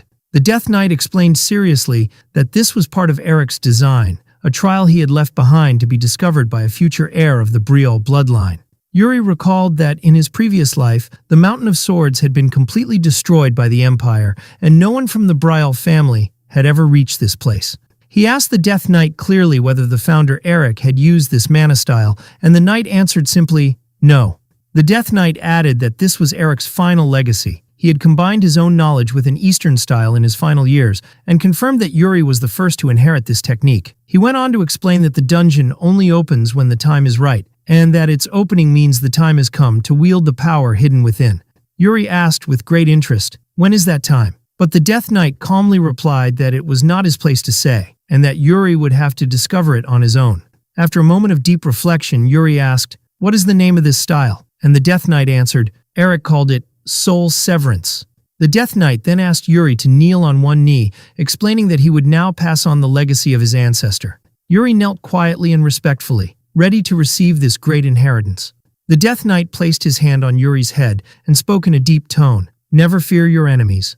He continued firmly, telling Yuri, "You must act according to what you believe in," to which Yuri responded with clear respect, "I will." Then the knight asked him to fulfill the duty of the Briol family until the very end, and Yuri once again answered with deep reverence, "I will." Finally, the Death Knight spoke powerfully and clearly as he held Yuri's head, "Remember this well." He assured Yuri that the Briol family never abandons its honor, even if it means death, declaring, "That is the vow of Briol." The next morning, the maid Ina cheerfully greeted Prince Yuri, smiling brightly as she informed him that morning had arrived. Yuri let out a tired sigh as he remained lying in bed, feeling the exhaustion from the previous night's events. Ina gently asked if he was tired because of staying up late, suggesting he go back to sleep for a bit if he wanted. But Yuri slowly got up and stretched, telling her tiredly that he had visited the royal palace archives the night before, hinting that he'd been quite busy. Maid Ina asked in surprise why Yuri had suddenly gone to the palace archives. Yuri calmly replied that he wanted to search for a specific record. The night before, Yuri had sat in the archive room reading intently, where he discovered an important piece of information in the historical records. The founder, Eric Briol, had a brother. This brother was a man who had completely abandoned his honor and vanished from history without even leaving his name behind. Yuri concluded to himself that this mysterious man was the same person as the Death Knight, and that he was likely the original owner of the sword Yuri had received. Ina interrupted his thoughts, urging him to hurry and change clothes because the king had summoned him urgently. Yuri asked in confusion why. She told him that she didn't know the reason, but explained that the king requested his presence immediately after meeting with the mage Hernando. Yuri felt a mix of frustration and concern, realizing that Hernando must have informed the king about what had happened. Later, as Yuri walked with Gerard, the latter stopped him and said he would be submitting a report to the king about today's events. Yuri turned to Gerard and asked whether that was really necessary, to which Gerard calmly replied with a smile that he believed it was. Yuri recalled this moment the next morning with slight frustration, thinking to himself, so he told the king everything. Yuri stood before his father in the throne hall and respectfully asked whether he had summoned him. The king responded firmly, confirming that Hernando had told him everything that happened, adding that Yuri had not only left the palace without permission, but also went to the founder's dungeon on Sword Mountain. Yuri replied calmly, though slightly tense, that it wasn't something he had planned. It had simply happened that way. The king then asked with great interest whether Yuri had found the sword in the dungeon as well, to which Yuri answered clearly, "I did." The king stepped closer to Yuri and told him that he had heard from many people, From his personal maid to Bernard, Sand, and even Hernando, that Yuri had changed a lot recently. He gently placed his hand on Yuri's head and asked him with genuine concern what had caused such a noticeable change. Yuri felt extremely tense, gripping the sword tightly without giving a direct answer, something that didn't escape his father's notice. The king asked firmly, "Don't you want to answer me?" staring at him with a serious expression. Yuri stepped back slightly and said that wasn't the case, prompting the king to ask again why he had stepped back so awkwardly. The king then smiled and said he understood the reason. It was because Yuri had been clenching the sword so tightly. The king repeated his question with firm insistence. "I want to know the reason." Yuri answered with great hesitation and told his father that he had had a strange dream. The king repeated the word with clear confusion. "A dream?" Yuri continued and told his father with deep seriousness. "Yes, and in that dream, I committed a great crime." The king repeated Yuri's words with great shock, clearly asking, "A great crime?" He looked directly into Yuri's eyes and asked him calmly but firmly, "What was the crime you committed in that dream?" Yuri answered in a serious and steady voice. "The crime was failing to protect the kingdom of Briol until the end." His words left the king deeply shocked and concerned. Yuri began speaking to his father in a calm, slightly tense voice, explaining that in his dream, the kingdom of Briol was in the midst of a great war, during which many people were killed. He had tried to change the outcome, but failed. He continued, saying that after the fall of the kingdom, he was forced to flee without honor or dignity, and in the end, he died a tragic death. Then Yuri sorrowfully explained that when he awoke from that dream, the pendant his mother had given him had suddenly vanished. Yuri clearly remembered the image of the blue pendant and felt a deep sadness and unease about losing it. He expressed to his father his belief that the dream may have been a warning from his mother about the future. The king asked him firmly and with clear concern what had caused the fall of the kingdom in his dream. Yuri began to answer, but hesitated for a moment, thinking inwardly that it was still too soon to talk about the empire, especially since he was already working to change the future, which meant the empire might not invade this time. Eventually, Yuri replied uncertainly, saying he wasn't entirely sure, but explained that it had been an unknown army to him. The king stared in silence and seriousness after hearing that, appearing lost in deep thought. After a moment, the king told Yuri that he didn't know whether what he saw was simply a nightmare or a true warning from his mother, Lily, but he was glad Yuri was doing better now. Yuri wondered to himself doubtfully, "Am I really better?" feeling the heavy weight of his past and mistakes. He recalled the bloody and tragic past, and said quietly to himself that he was only doing everything he could to atone for his past sins and failures.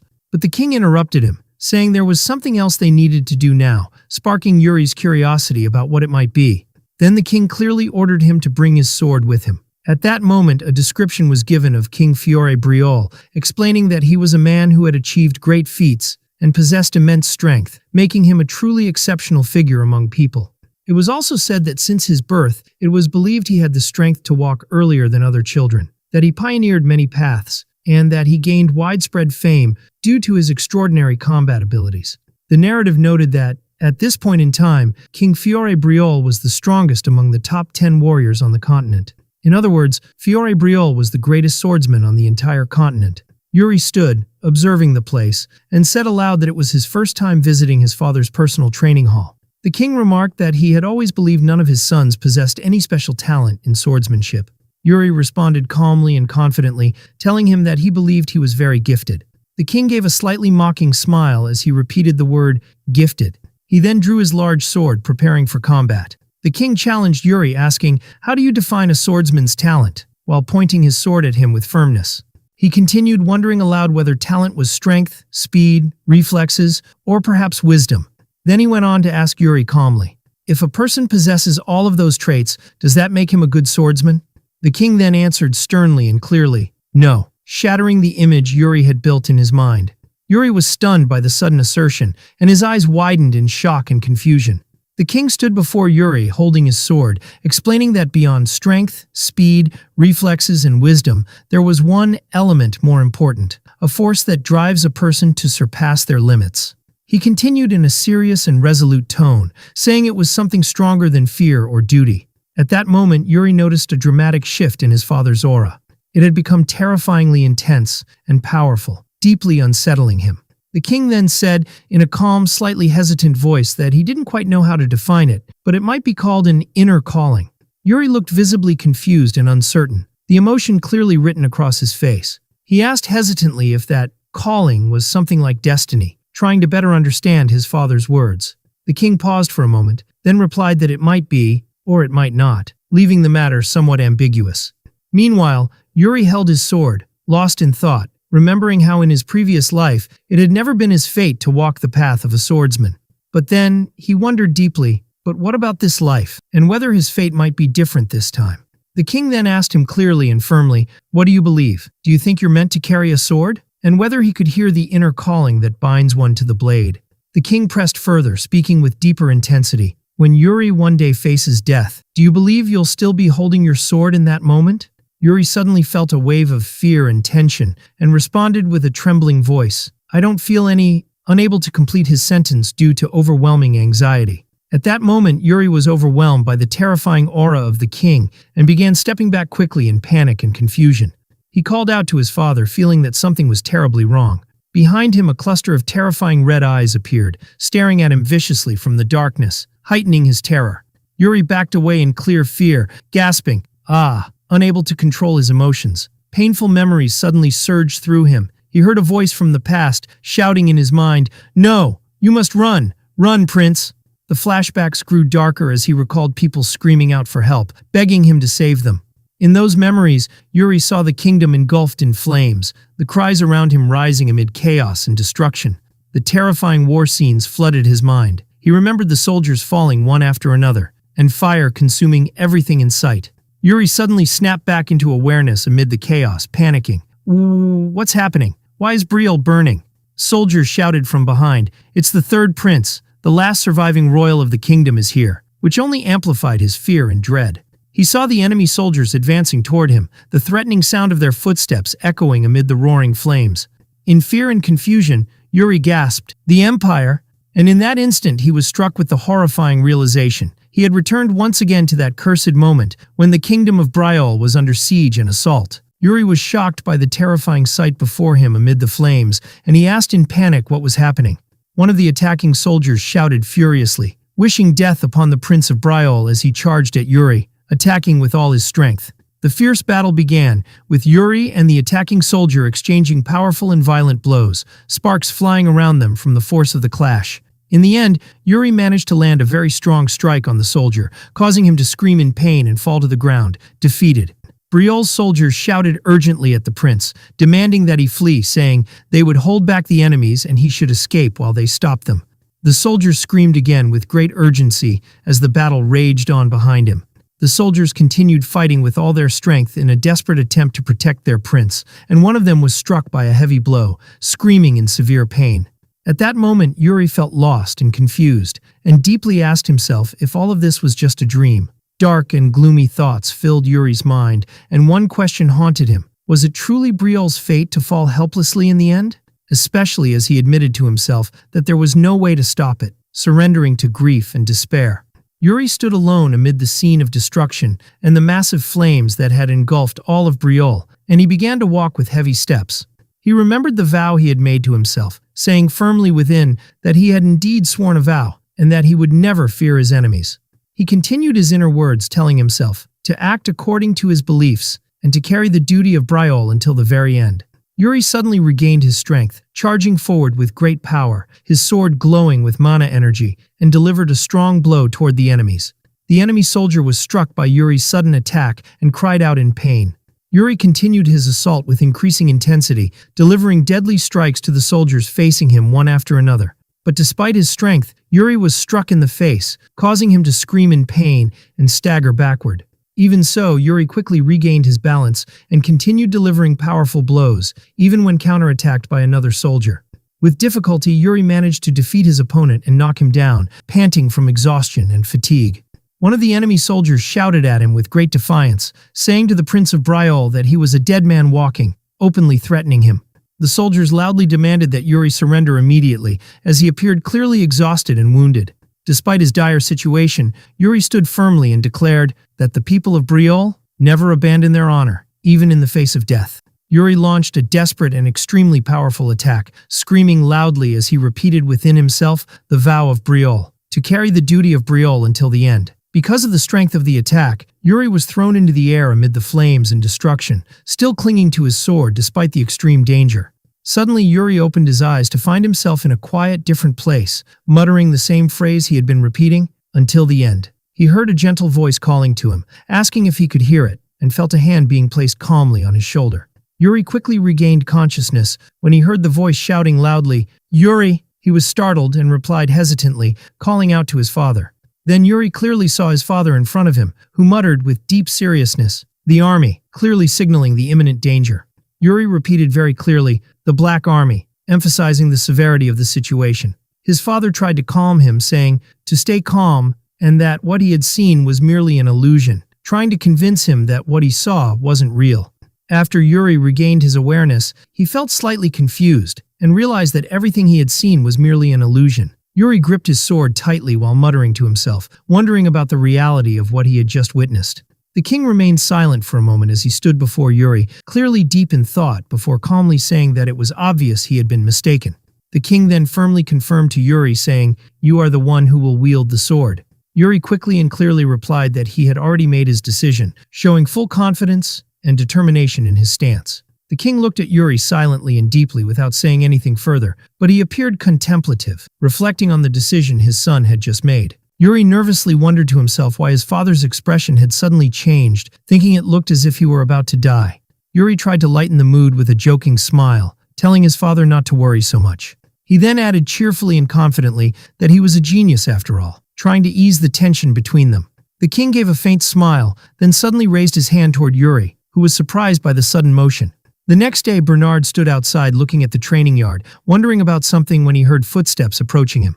Bernard turned toward the sound and asked, "Your Highness?" after seeing Prince Yuri approaching.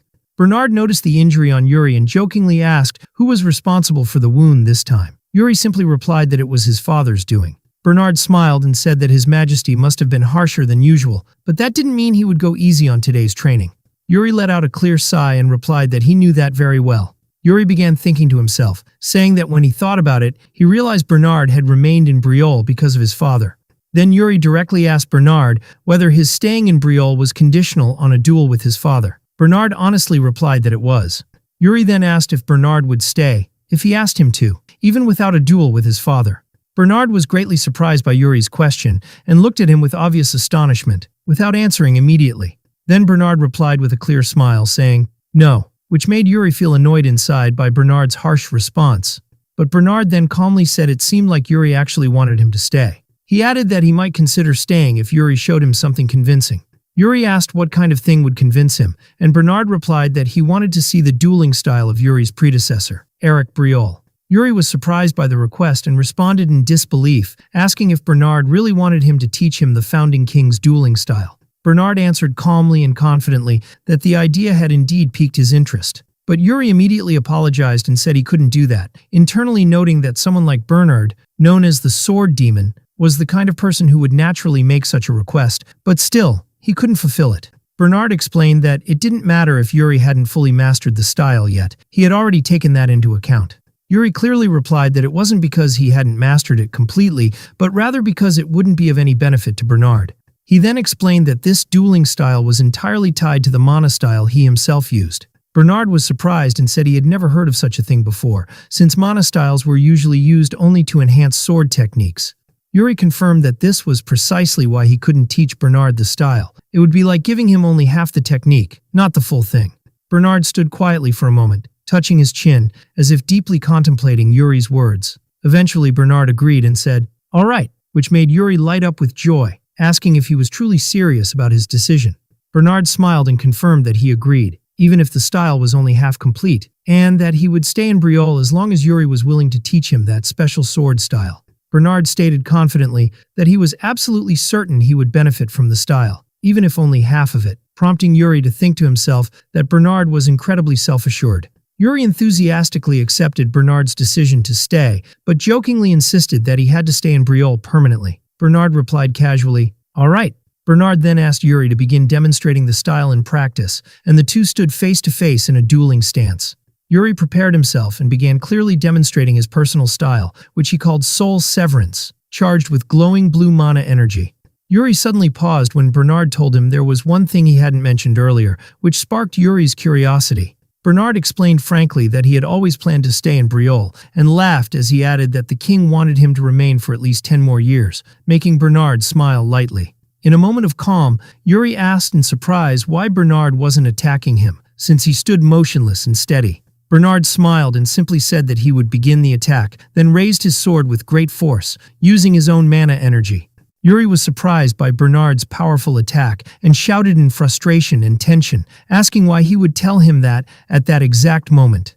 The two exchanged extremely violent blows, massive sparks erupting from the powerful clash of their swords. Later that day, Yuri lay on his bed in his room, deeply lost in thought. He reflected on the changes happening in his future, realizing clearly that the future had already begun to shift. Yuri remembered the terrifying image of a different future, a future where the kingdom of Briolle would not fall, a future far from the destruction he had once seen. He recalled that Bernard's decision to stay in Briolle was already proof that the future had begun to change, even if Yuri hadn't done anything major yet. Yuri admitted to himself that at first he had felt overwhelmed by the heavy responsibility of changing the future, but now he was sure the change had already begun, slowly but surely. He made a firm decision that, even though things were far from over, this time he would ensure that the empire was stopped, no matter the cost. Yuri told himself with great strength and determination, no matter what happens, and repeated the phrase internally to reinforce his resolve. At that moment, the maid Ina entered the room and said to Yuri with a pleading tone, asking him not to get into trouble this time. Yuri quickly sat up in bed and asked in surprise why she said that. Ina asked whether he truly didn't know what she was talking about, since he seemed to get into trouble almost daily. Ina explained that she said it because he had an important meeting the next day. Yuri asked in surprise and confusion, "What meeting are you talking about?" With a serious tone, Ina confirmed that it was the Senate meeting, and that the king had told her Yuri must attend this time, wondering if he hadn't already been informed. Yuri felt irritated, and Ina explained that the meeting would be held the next morning, and that most members of the Senate would be attending as well.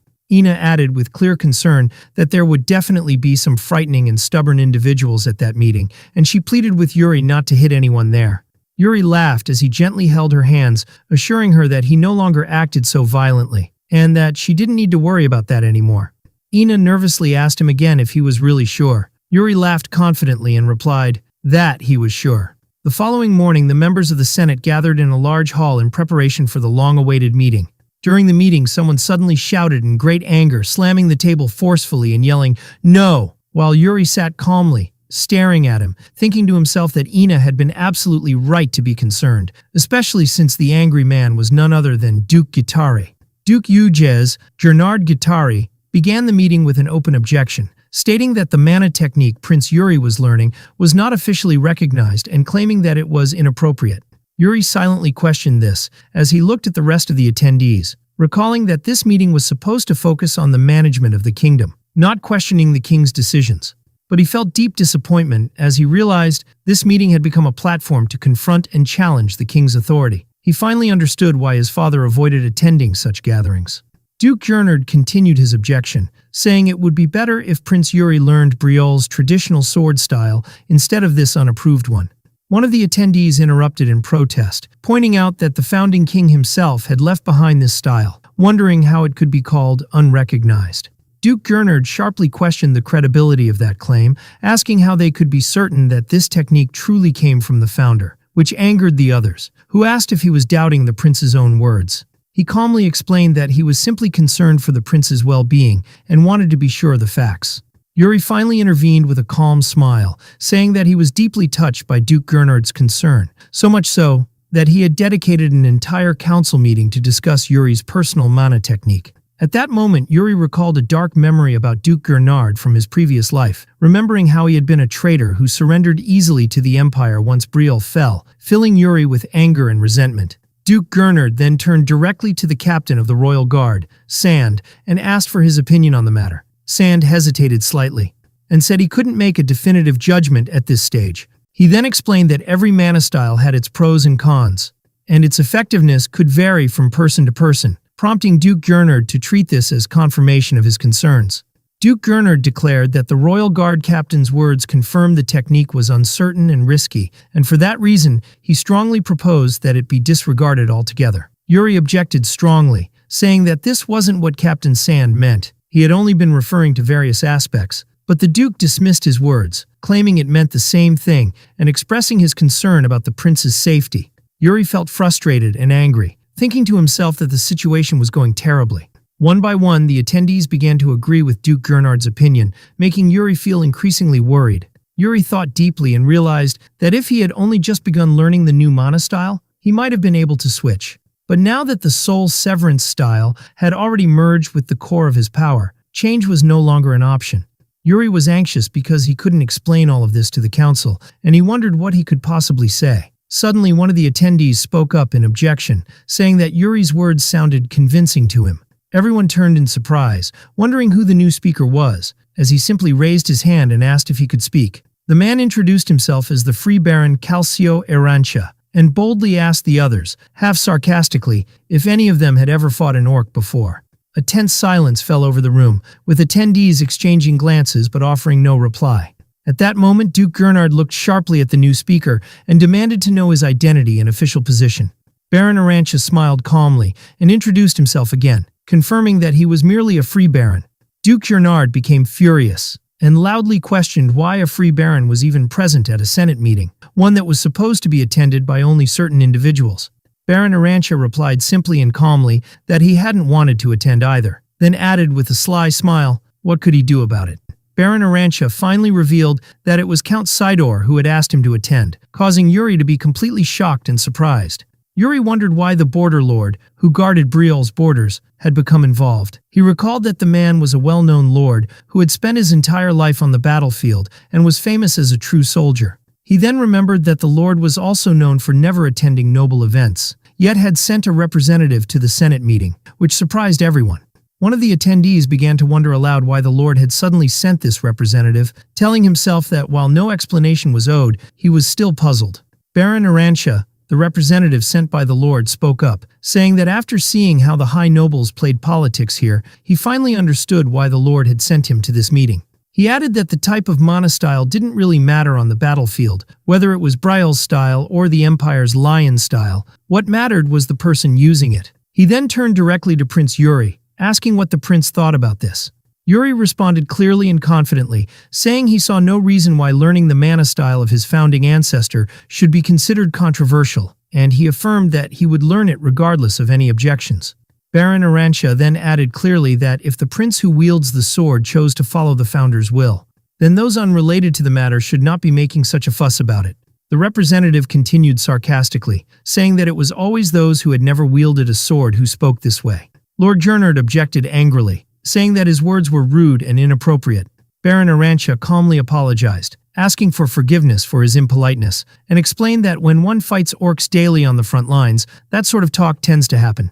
He then clearly asked the nobles how many of them had actually fought orcs. He followed by asking if they truly believed those beasts cared in the slightest about which mana style was being used. Even with his point acknowledged, one noble objected that the prince was still too young and not capable of making the right decisions. At that moment, Yuri intervened with serious intent and suggested that, if the fear of wrong decisions was so great, they might as well completely abandon the mana style and reevaluate everything from scratch. He asked whether that noble even realized how impossible that was in practice. Baron Erantia then smiled sarcastically and said it didn't seem like the prince had any intention of backing down, and mockingly asked if they planned to extract the prince's mana core by force. The noble responded angrily, insisting that that wasn't what he meant at all, to which Baron Erantia replied with a sly smile, asking what the point of all the fuss was then. He turned again to Prince Yuri, asking whether the prince agreed with him or not. But Baron Erantia continued speaking, sharply criticizing them all for applying unnecessary pressure on the prince, then commented sarcastically that it seemed the royal capital had far too much free time. The nobles responded furiously, saying his words were insolent. One of them slammed the table in frustration, pointing out that the border front had been quiet lately despite receiving substantial funding. Baron Erantia's expression suddenly changed. He responded with a sharp tone and glowing eyes, asking if they truly believed the front was quiet. He explained that hundreds of soldiers were dying there every day, and it seemed they didn't read or hear the daily reports. He added seriously that even on the day he left, 4 men had died, and that he personally had to cover the corpse of a friend he had shared breakfast with that same morning. In a heavy tone, he explained that orcs never rest. They live solely for combat and slaughter. Yuri began thinking deeply about the orcs, realizing that this issue might not be limited to Briol's borders alone. He suddenly remembered that there was indeed a border dispute with the Duchy of Klein during this exact time, and the map of the frontier appeared clearly in his mind.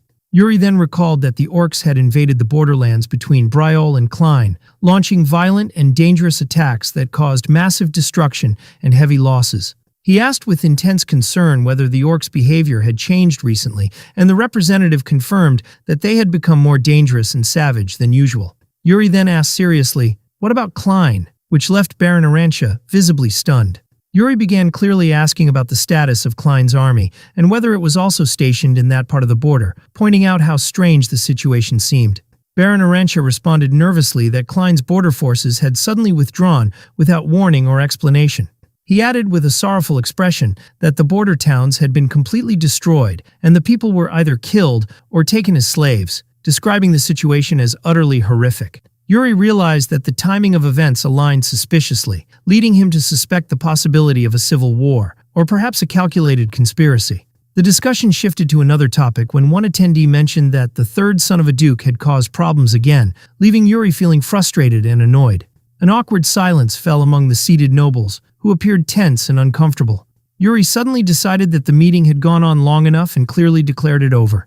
Lord Gernard tried to object hesitantly, but Yuri cut him off firmly as he left, saying, "They should be discussing more urgent matters instead of arguing about his mana technique." Yuri continued with strong resolve, stating that their focus should be on important matters like the situation in Klein and the threat of the orcs, and demanded they stop stirring up drama over a teenager like him. The scene shifted to a distant place where someone was communicating through a magic crystal with a mysterious figure, asking whether the third prince had truly changed as rumored, to which the man behind the crystal answered, "Yes."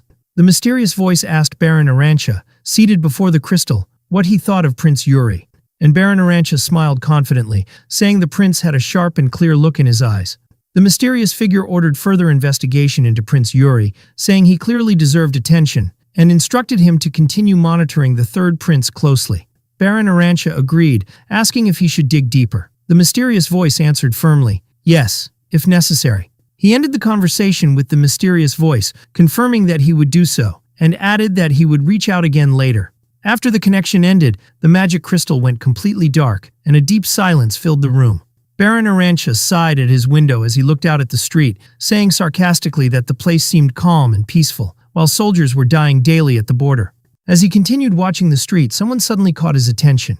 The man looked again in surprise as he confirmed it was the third Prince Yuri, wondering aloud why the third prince was there. But after a moment he doubted what he saw, telling himself it couldn't possibly be real. Meanwhile, Yuri was walking at night through the city streets with someone beside him, telling his companion that they had slipped out of the palace in secret, just as he'd asked. His companion replied that he used to sneak out of the house, often in the past, joking that sometimes it happened up to 3 times a day, admitting he had been quite the rebellious teenager. Yuri sighed as he walked calmly, commenting that he didn't think leaving the palace was such a big deal. His companion could leave anytime he wanted. His companion explained that if he left alone, it would just be a casual outing, but going out with the prince made it look like an act of rebellion. He then asked Yuri if he intended to do something bad. Yuri replied seriously that he wouldn't, and even if he were planning something bad, he wouldn't do it in front of him. His companion smiled lightly with curiosity and asked where they were going. Yuri paused for a moment and then said with a sly smile that they were headed to a casino, the largest illegal casino in the capital. His companion was completely shocked, reminding Yuri that he had just said a moment ago he wasn't going to do anything bad.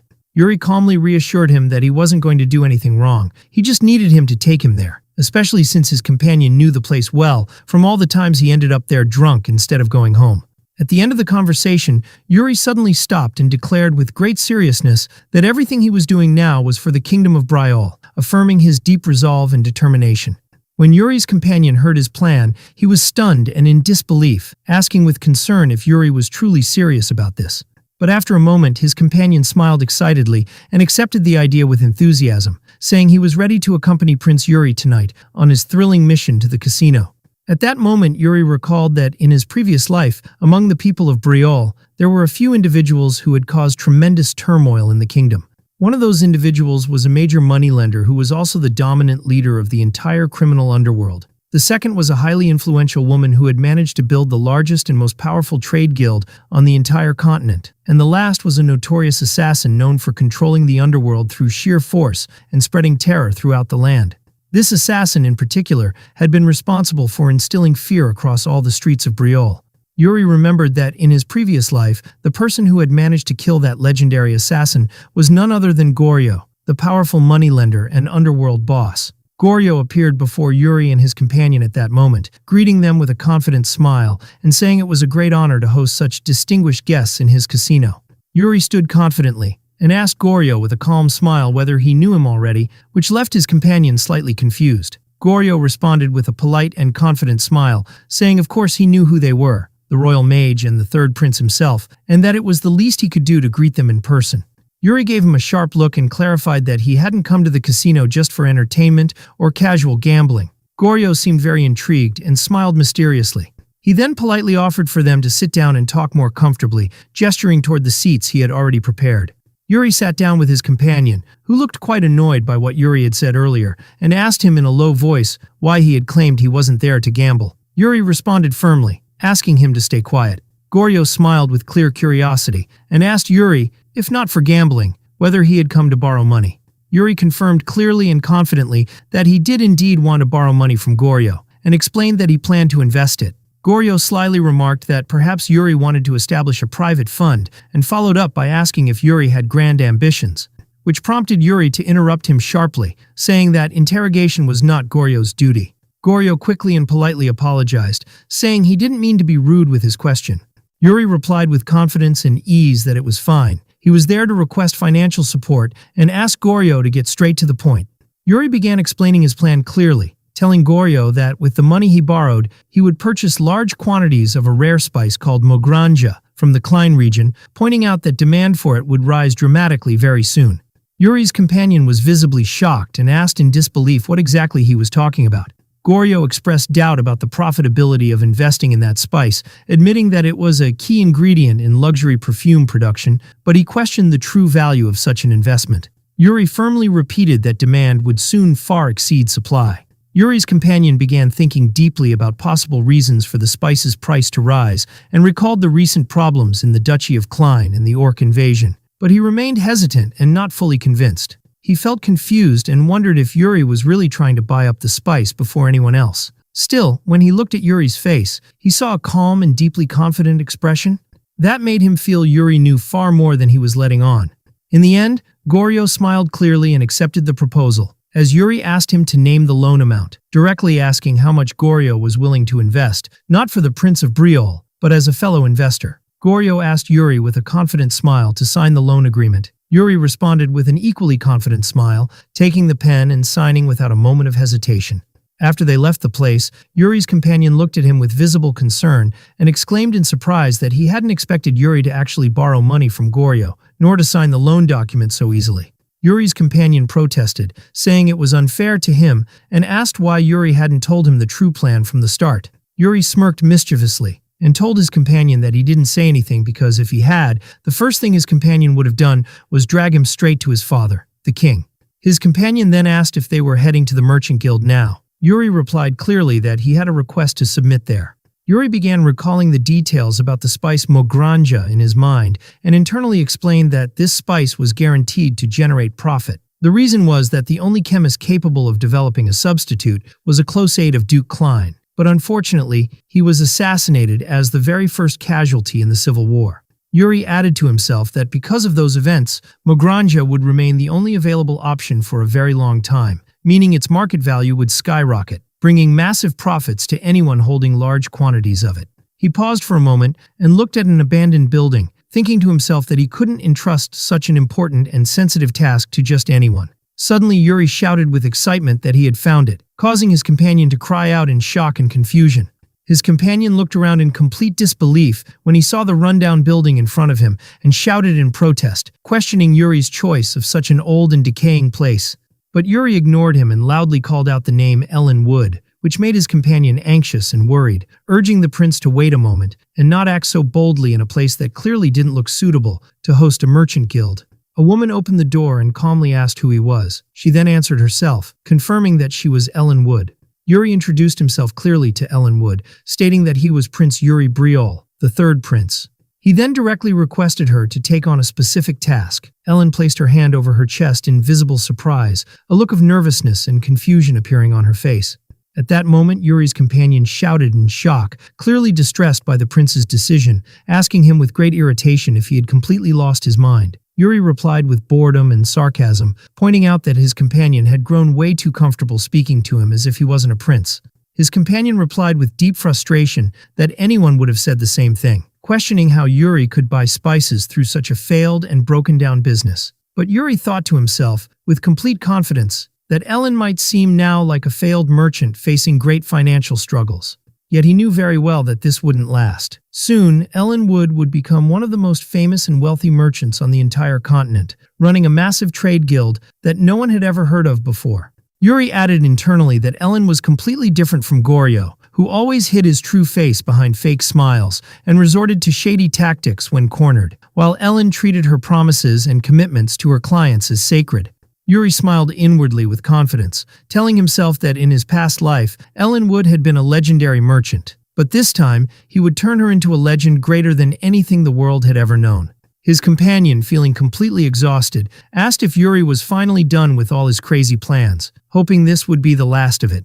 But Yuri raised a finger with a sly smile and said clearly that there was still one more thing they had to do, prompting his companion to shout in disbelief, asking what it was. His companion tried to stop Yuri, who had already started moving again, yelling after him to wait while he rushed to catch up.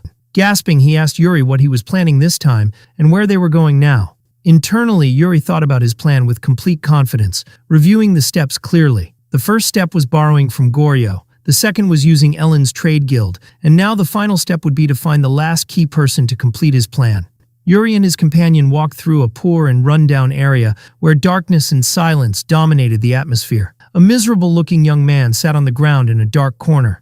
In the alleyway, they saw some men engaged in a suspicious and violent fight, while Yuri continued searching for the person he needed. Yuri stopped and looked around with calm confidence, convinced that the person he was looking for should be somewhere nearby. Then suddenly, a clear image of the person appeared before him, and he told himself with absolute certainty he had finally found him. Yuri approached a group of young men gathered around something and gently greeted them with a confident smile, saying, "Hello." Yuri calmly and confidently introduced himself, saying he was Yuri, the third prince of the kingdom of Briol. One of the youths present asked in surprise if he was really a prince. Yuri affirmed with clear confidence that he was. At that moment, Yuri remembered the identity of the person standing before him. It was that girl, Asuna, the infamous assassin who had brutally killed Goryo in his previous life. She had also been a remaining member of the Crimson Moon cult. Yuri clearly recalled her full name in his mind, Asuna. Asuna cautiously and with astonishment asked again if Yuri was truly a prince, confused by the idea of a royal being in such a place. Yuri tried to reassure her and told her she didn't need to be wary of him. He explained that he had only come to help her. Asuna remained silent, staring at Yuri with tension and discomfort, saying nothing. Then Yuri turned to his companion and firmly asked him to hand over something he had been carrying. The young man responded with clear fear, handing him a pouch and saying in a trembling voice, "Here you go." At that moment, Yuri noticed a small girl clinging to Asuna's arm and wondered deeply if this child was the reason behind Asuna's actions. Yuri recalled that in his past life, Asuna had borrowed a large sum of money from Goryo to treat the little girl. But like the others who had borrowed from Goryo, Asuna's life had been completely ruined by his hands because of that debt. As a result, Asuna's life spiraled downward, and she eventually became a highly skilled professional assassin. In that moment, Yuri decided that his goal was to prevent that tragedy from ever happening again. Yuri offered the pouch he was holding to Asuna, telling her he wanted her to take the money and use it to treat the girl at the temple. Asuna asked cautiously, "And what do you want in return?" Yuri simply replied that he only wanted one thing. He smiled with clear confidence and repeated that he was Yuri Briol, the third prince, asking her to remember that name well. Yuri then left the place, once again asking Asuna to remember his name. As they walked away, Yuri's companion asked with concern and confusion why he had given so much money to a beggar, to which Yuri calmly replied that it was an investment in the future. As Yuri left the area, he remembered that he had succeeded in forming strong connections with the people he would need in the future: Goryo, Ellen Wood, and Asuna. While walking with his companion, Yuri recalled there was still one more person he needed to speak with. Yuri turned to his companion and asked him clearly what he saw in the Founder King's tomb. His companion replied with a sarcastic smile that he had seen himself as a gambler. Yuri was shocked and asked in disbelief, "What?" His companion explained that he saw himself betting his life in the Barthlegas casino in the Empire. Yuri looked slightly confused, and his companion smiled, saying it actually suited him well. Yuri turned away in boredom and told him it didn't matter what happened today. His companion replied with a questioning, "Yeah?" Then Yuri asked him seriously and calmly to keep everything that happened today a secret and not to tell anyone. The following morning, the royal mage Hernando and Yuri's companion stood before the king, who called Hernando by name. The king told him he had heard that he went out with Prince Yuri the previous day, and Hernando confirmed it, saying that he had. Then the king directly and seriously asked what exactly had happened that night. Hernando began speaking before the king, saying that Prince Yuri had convinced him to leave the palace with him.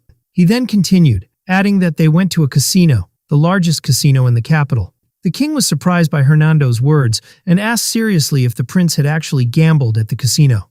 Hernando answered clearly and calmly, confirming that Prince Yuri did indeed gamble. The king felt slightly disappointed, remarking that he thought the prince was good at card games, but had learned that he lost all the money Hernando had loaned him there. The king then asked what had happened afterward.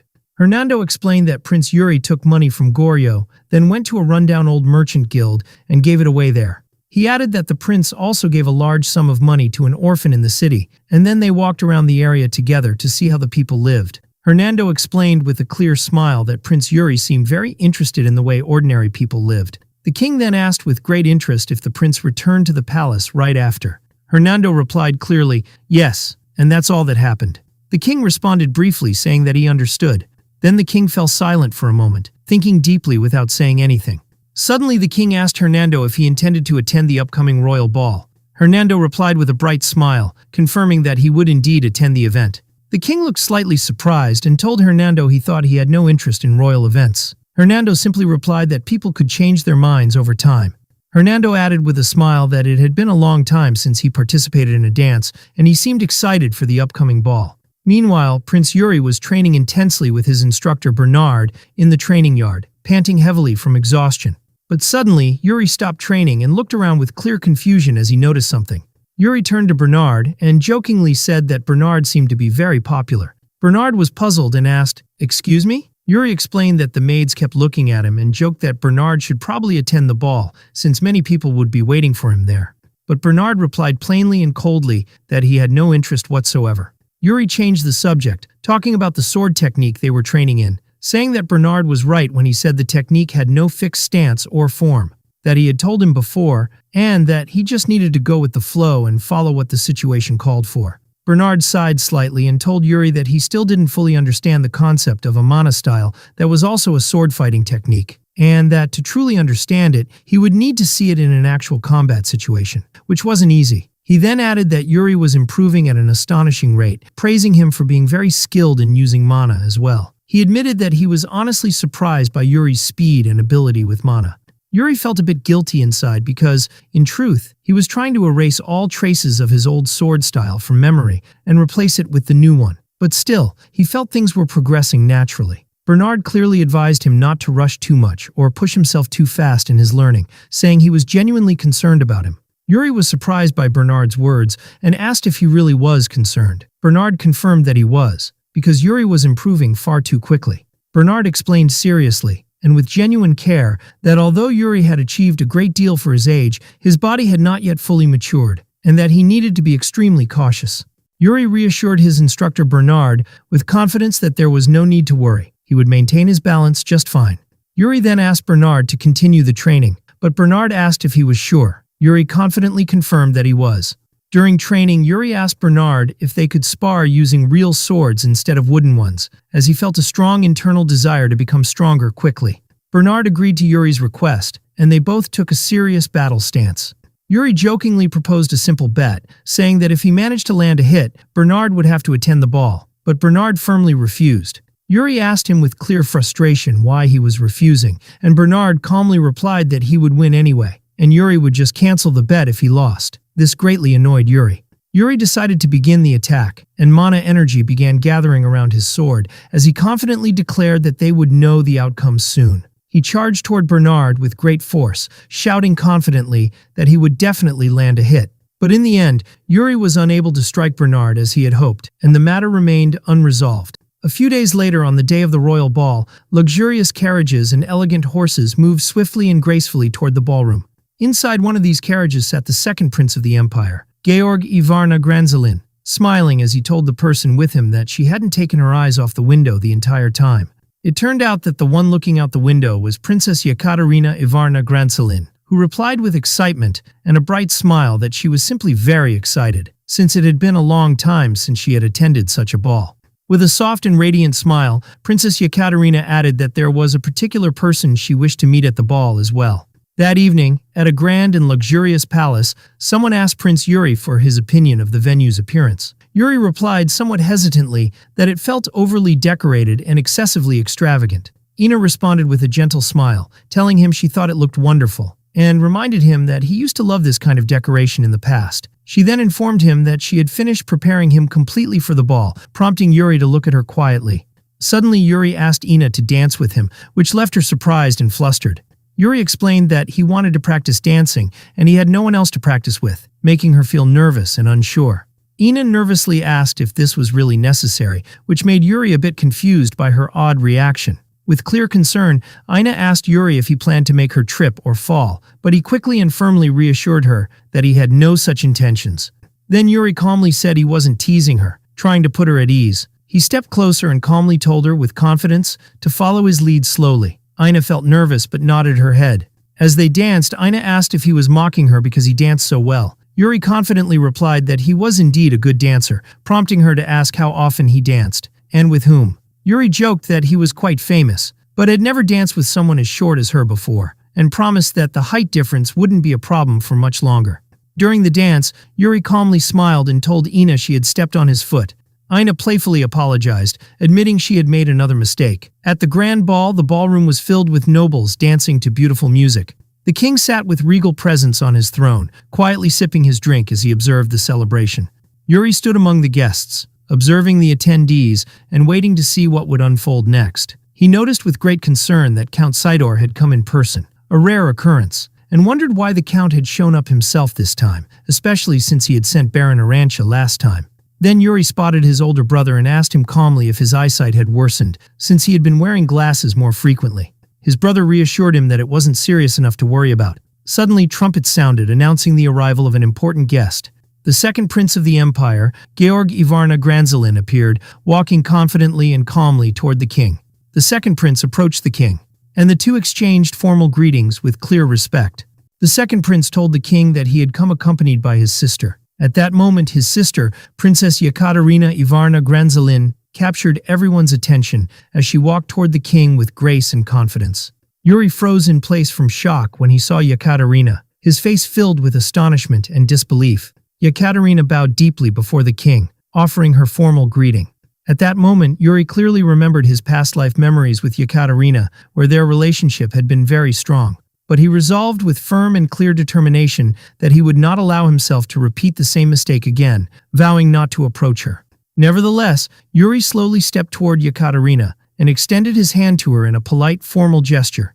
Yekaterina smiled gently and calmly as she looked at him, waiting to see what he would say or do. Prince Yuri stood in the middle of the ballroom, noticing the guests around him talking and whispering among themselves. He felt somewhat tense and uneasy, turning slightly to the side and letting out a quiet sigh, trying to maintain his composure. From a distance, Cedric was dancing with one of the guests. As usual, he wasn't offending anyone, treating everyone with kindness and respect. One of the attendees commented that this was exactly what you'd expect from such a kind-hearted gentleman. By contrast, Yuri felt a sense of inferiority as he compared himself to Cedric. A young man approached Princess Yekaterina and greeted her with a smile, inviting her to dance. She agreed with a gentle smile. Yuri watched what was happening with quiet sadness and suppressed anger, feeling upset that he couldn't control his emotions despite his decision to stay away from Yekaterina.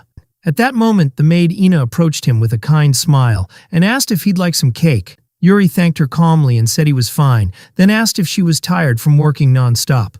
Ina replied with a bright smile that it was nothing compared to caring for someone she knew well, clearly referring to Yuri, so he jokingly asked her to bring him lots of cake. Before leaving, Ina kindly told him to let her know if he needed anything else, and advised him to take good care of himself.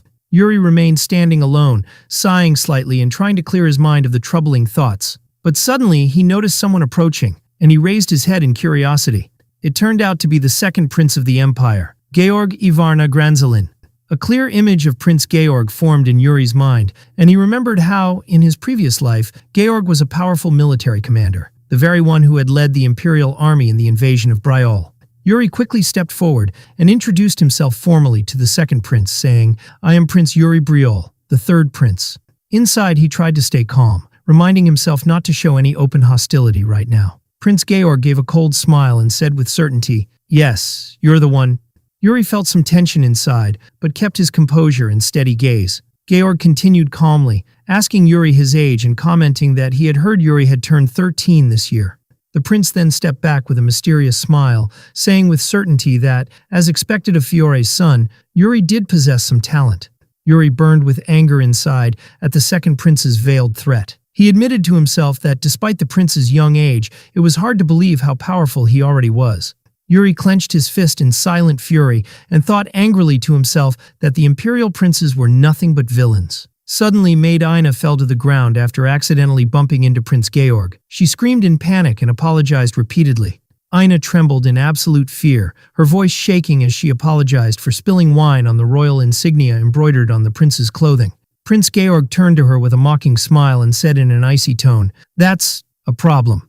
He added in a harsh voice that this girl had committed a truly grave mistake. Georg stood before Ina, who was kneeling on the ground in terror, and coldly declared that the appropriate punishment for such a mistake under imperial law was death. Yuri's eyes flared with rage as he realized Prince Georg was deliberately provoking them and humiliating Briol in front of everyone.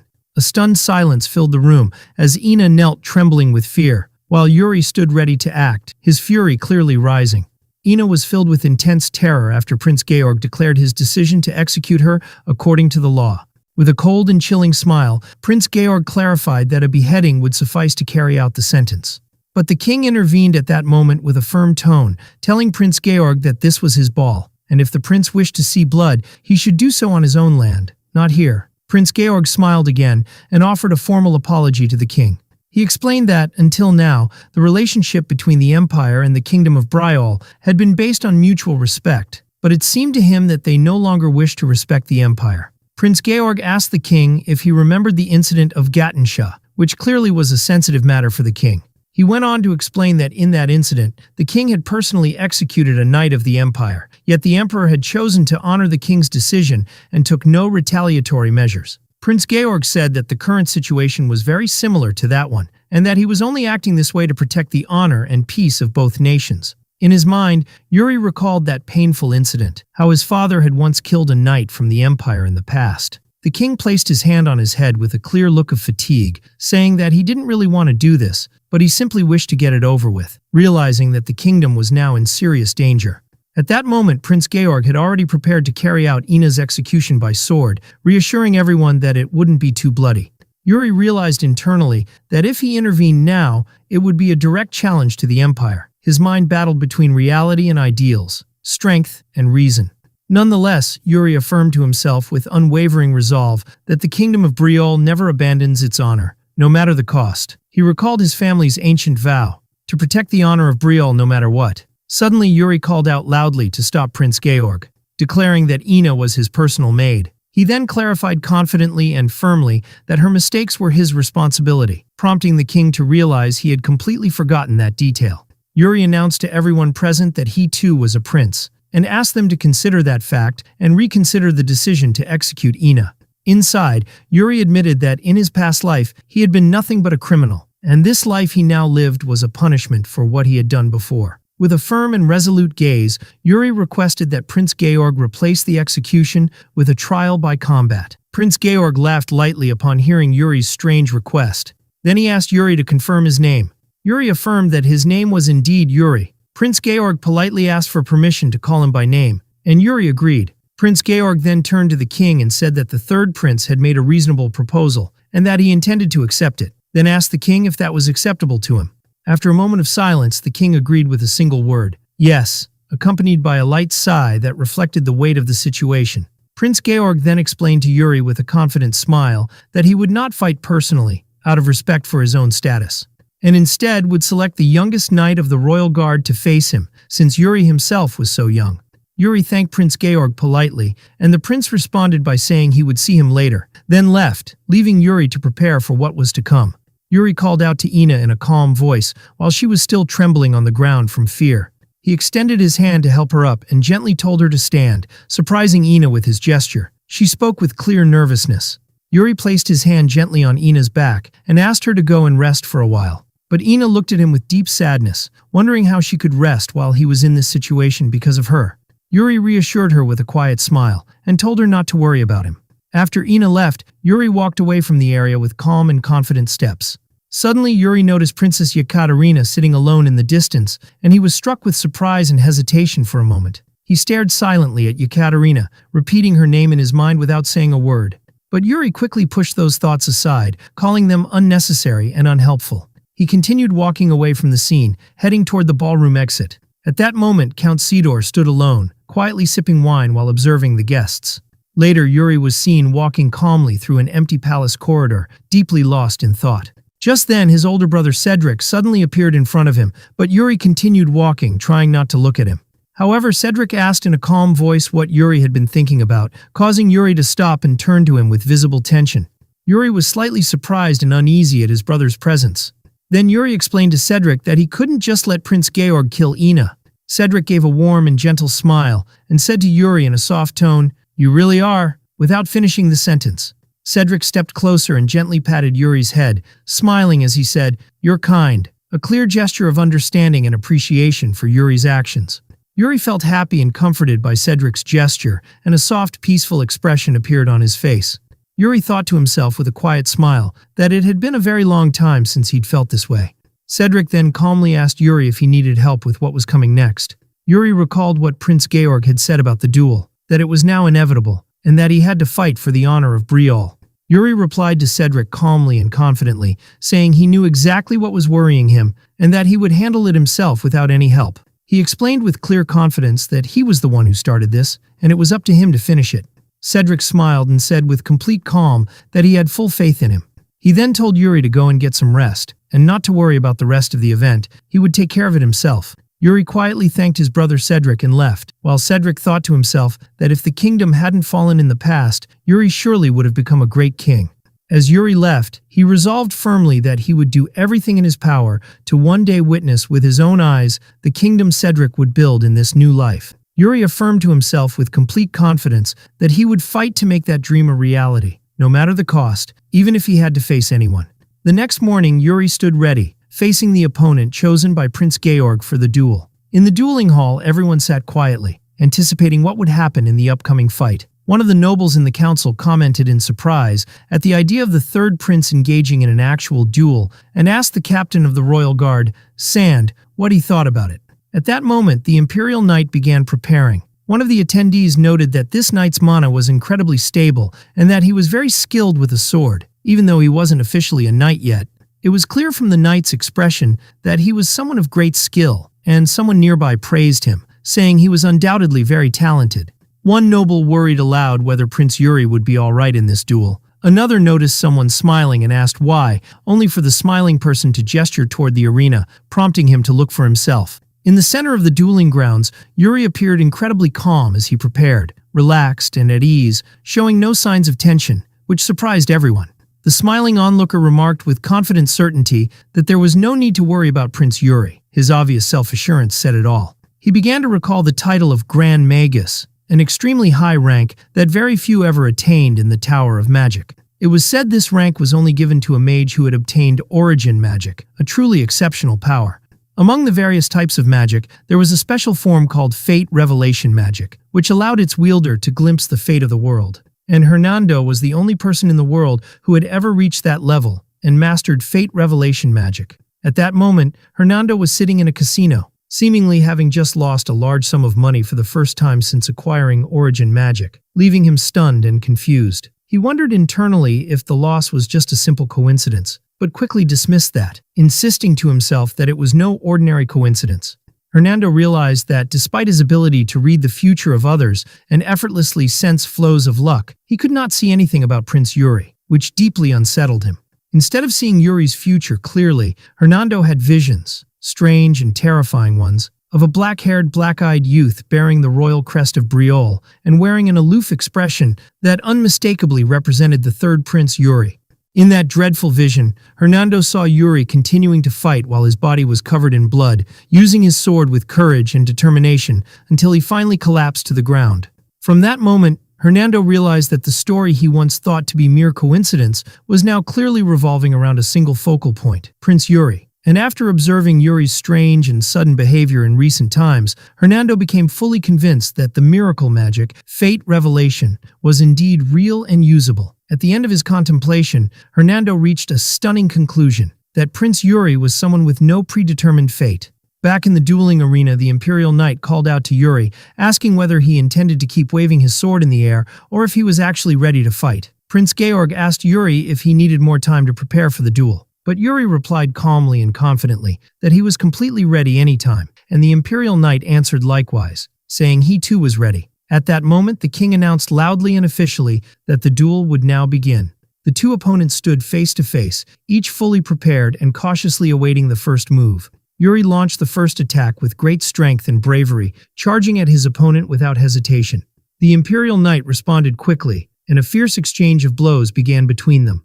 The two continued trading attacks at high speed and with tremendous power, sparks flying from the clash of their swords. But in a decisive moment, the Imperial Knight managed to land a powerful strike, sending Yuri flying backward with great force.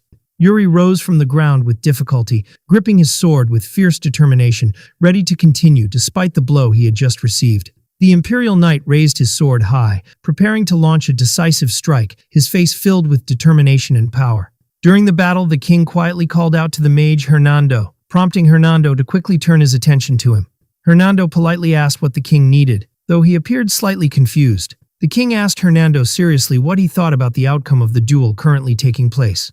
Hernando began to answer, but hesitated slightly as he looked at the arena where the fierce battle between Yuri and the Imperial Knight had intensified. The duel escalated rapidly, with both exchanging powerful and fast strikes, sparks flying wildly through the air. Hernando answered the king with a mysterious smile, saying he couldn't truly predict the result.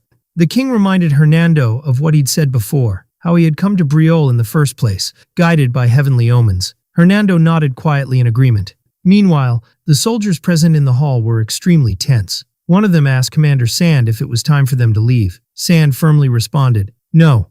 Hernando smiled and told the king cheerfully that he felt relieved, since it didn't seem like he was ready to leave Briol just yet. He added with great humility that the king was granting him an honor far greater than he deserved. The king replied in a slightly stern tone, warning him that excessive humility might bring bad luck, then asked clearly if that meant no major mistakes were likely to happen. But instead of answering directly, Hernando smiled and asked the king, "Who do you think is stronger between the two?" At that moment, the Imperial Knight launched an extremely strong and aggressive attack, using mana energy that enveloped his sword with great force. The knight's eyes lit up with a dangerous glow, revealing his resolve and fierce determination to win. The king responded to Hernando's question calmly and confidently, saying that Prince Yuri's opponent was the stronger one. Hernando then gave a serious look and quietly said that he seemed to think the same as the king.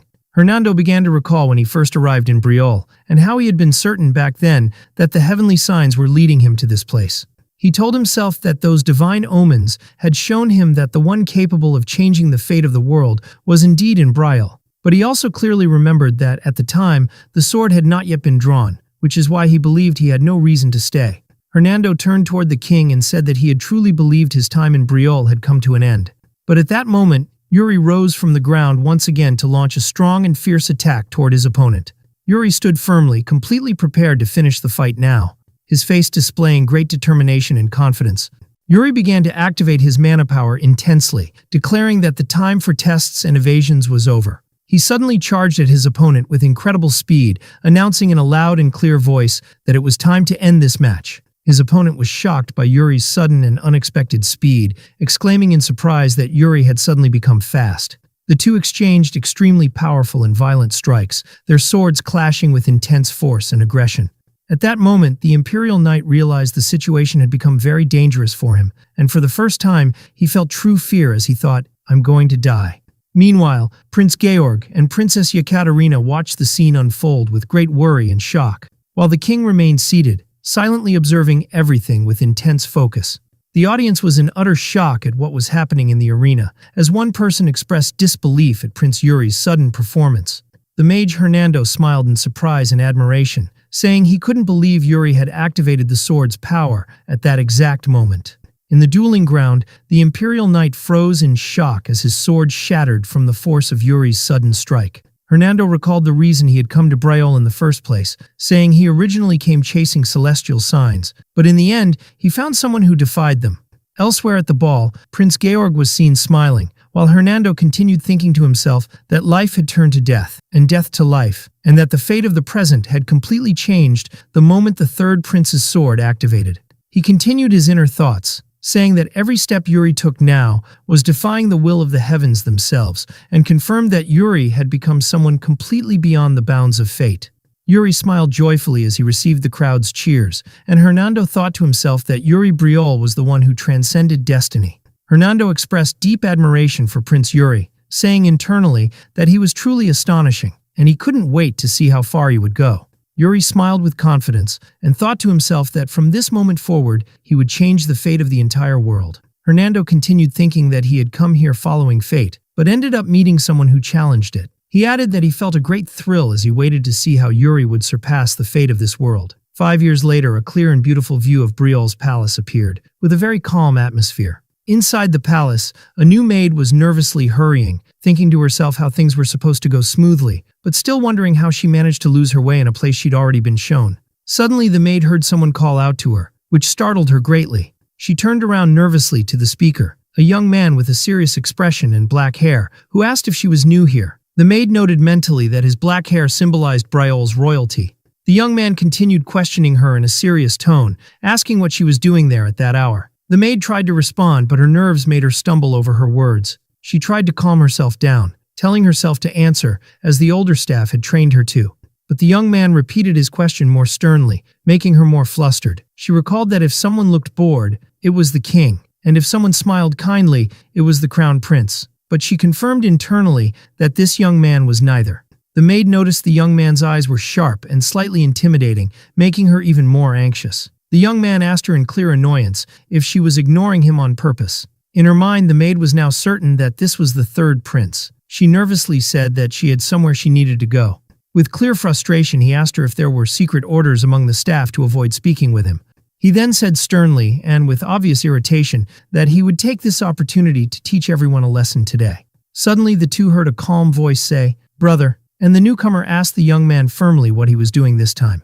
The maid remembered she had been told there was another person known for his calm and confident demeanor, and she saw someone approaching quietly from afar. She noticed that the approaching person also carried a sword, which confirmed his identity in her mind. The new arrival spoke calmly and asked his brother if he was bothering the maid again. It turned out to be the third prince, Yuri. Yuri was later seen walking in the palace garden, casually eating something and looking completely relaxed.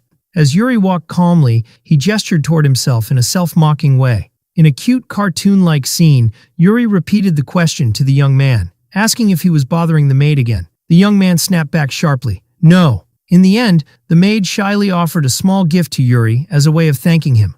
Yuri calmly thought to himself that the food the maid had given him was very delicious. He then began wiping his hands with calm focus.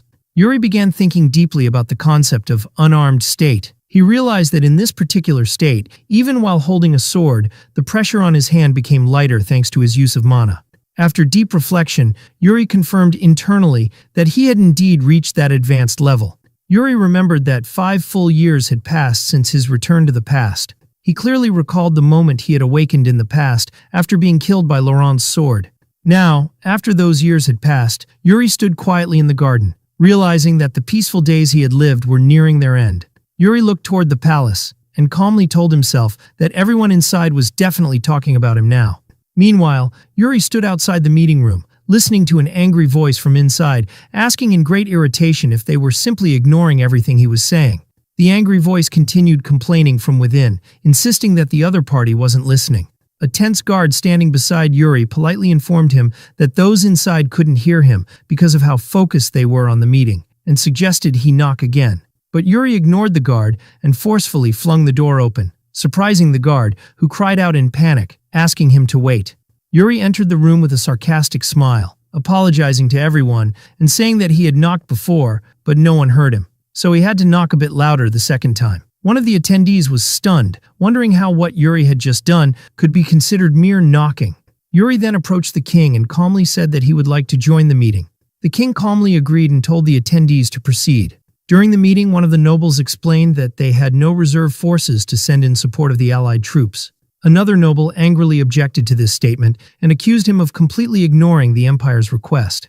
But the first noble replied simply that the other nobles could respond to the request instead of them, causing the second noble to become even angrier and accuse him of being irresponsible. Yuri clearly remembered to himself that this exact meeting and debate were what led to the disaster in his previous life. He also recalled how the Empire had requested the Allied forces to dispatch troops from various nations to repel the powerful orc attacks. But he also remembered with sorrow how the Allied forces failed, allowing the orcs to launch brutal assaults that placed enormous pressure on the borders of all participating nations. Strangely, the only nation unaffected by these attacks was the Empire itself. At that moment, Yuri realized that everything had been orchestrated by the Empire from the very beginning. Because of those events, the kingdom lost many of its finest knights who had joined the Allied forces. Among them was the knight Liam Flandir. So Yuri firmly and resolutely decided that he would never allow those events to repeat. In the meeting, one noble protested again, asserting that they would not send any troops at all, and the nobles began arguing intensely. But in the midst of the chaos, Yuri intervened calmly and firmly, simply stating that he would go himself. With clear confidence, Yuri declared that he would personally join the Allied forces, and called on everyone else to demonstrate their sincerity and loyalty as well. Yuri stood before the nobles in the council and confidently declared that it was the nobles' duty to act in a way that ensured they did not bring shame to the name of the kingdom of Briol. The king listened to Yuri's words attentively and thought deeply to himself that he now understood what Yuri truly intended to do.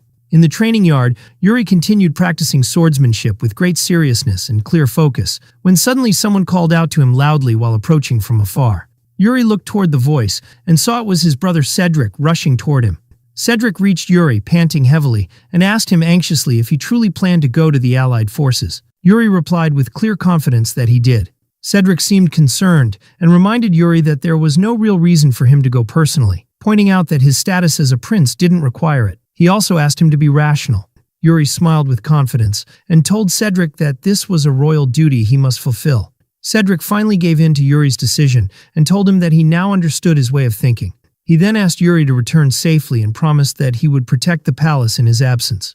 One observer was pleased by the strong bond between Yuri and Cedric, thinking internally that he would be even happier if Cedric didn't cause any more trouble.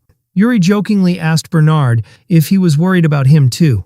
Bernard replied calmly that he wasn't too worried and that he was confident Yuri would return safely, as long as he didn't act recklessly. Yuri thanked him for his generous concern.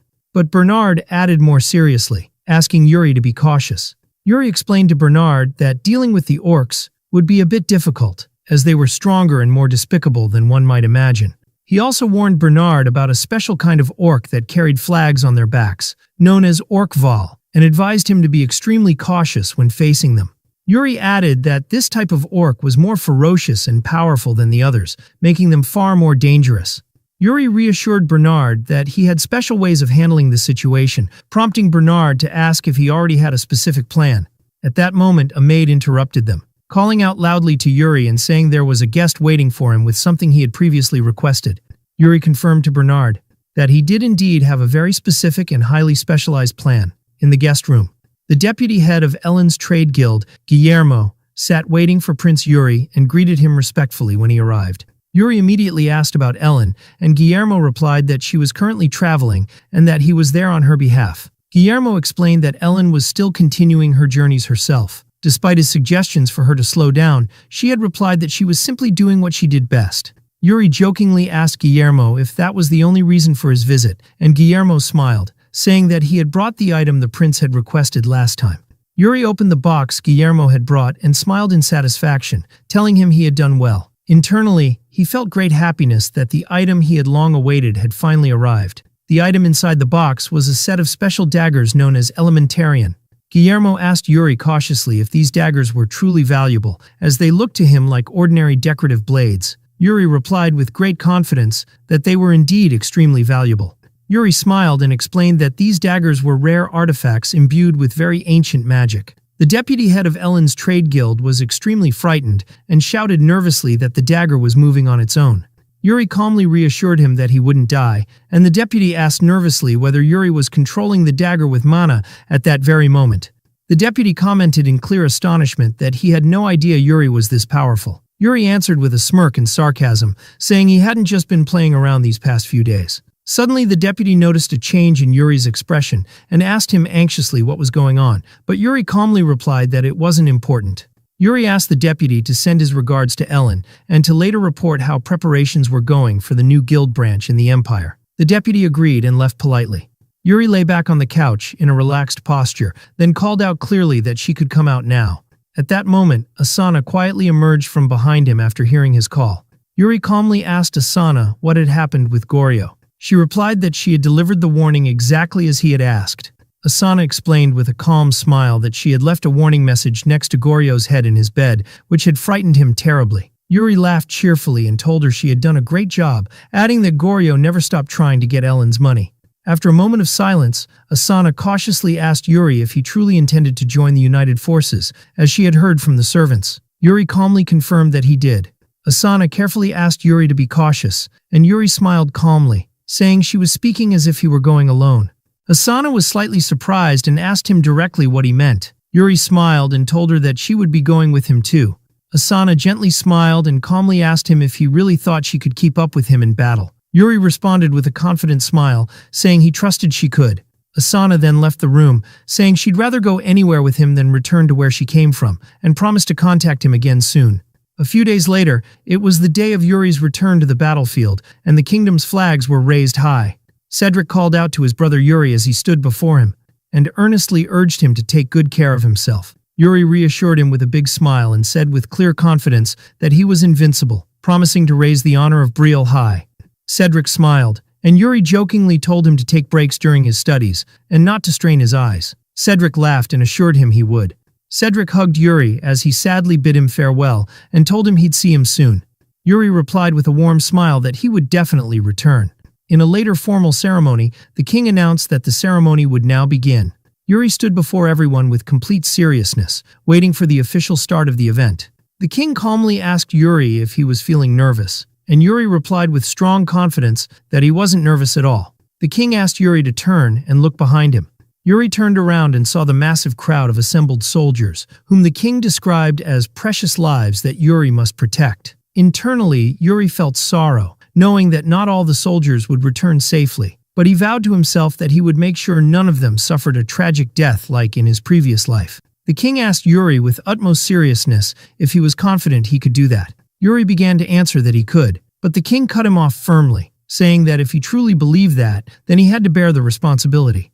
Yuri felt a strong killing intent directed at him and immediately realized the danger of the situation he was in. He was shocked to discover that his body wasn't responding, that he was completely unable to move. Yuri sensed the danger of something rapidly approaching him and clearly understood that what was coming was death itself. He realized deep inside that he would certainly die if he tried to evade the incoming strike. But Yuri began to firmly ask himself if he was capable of withstanding this threat somehow, and he assured himself with strong confidence that he was.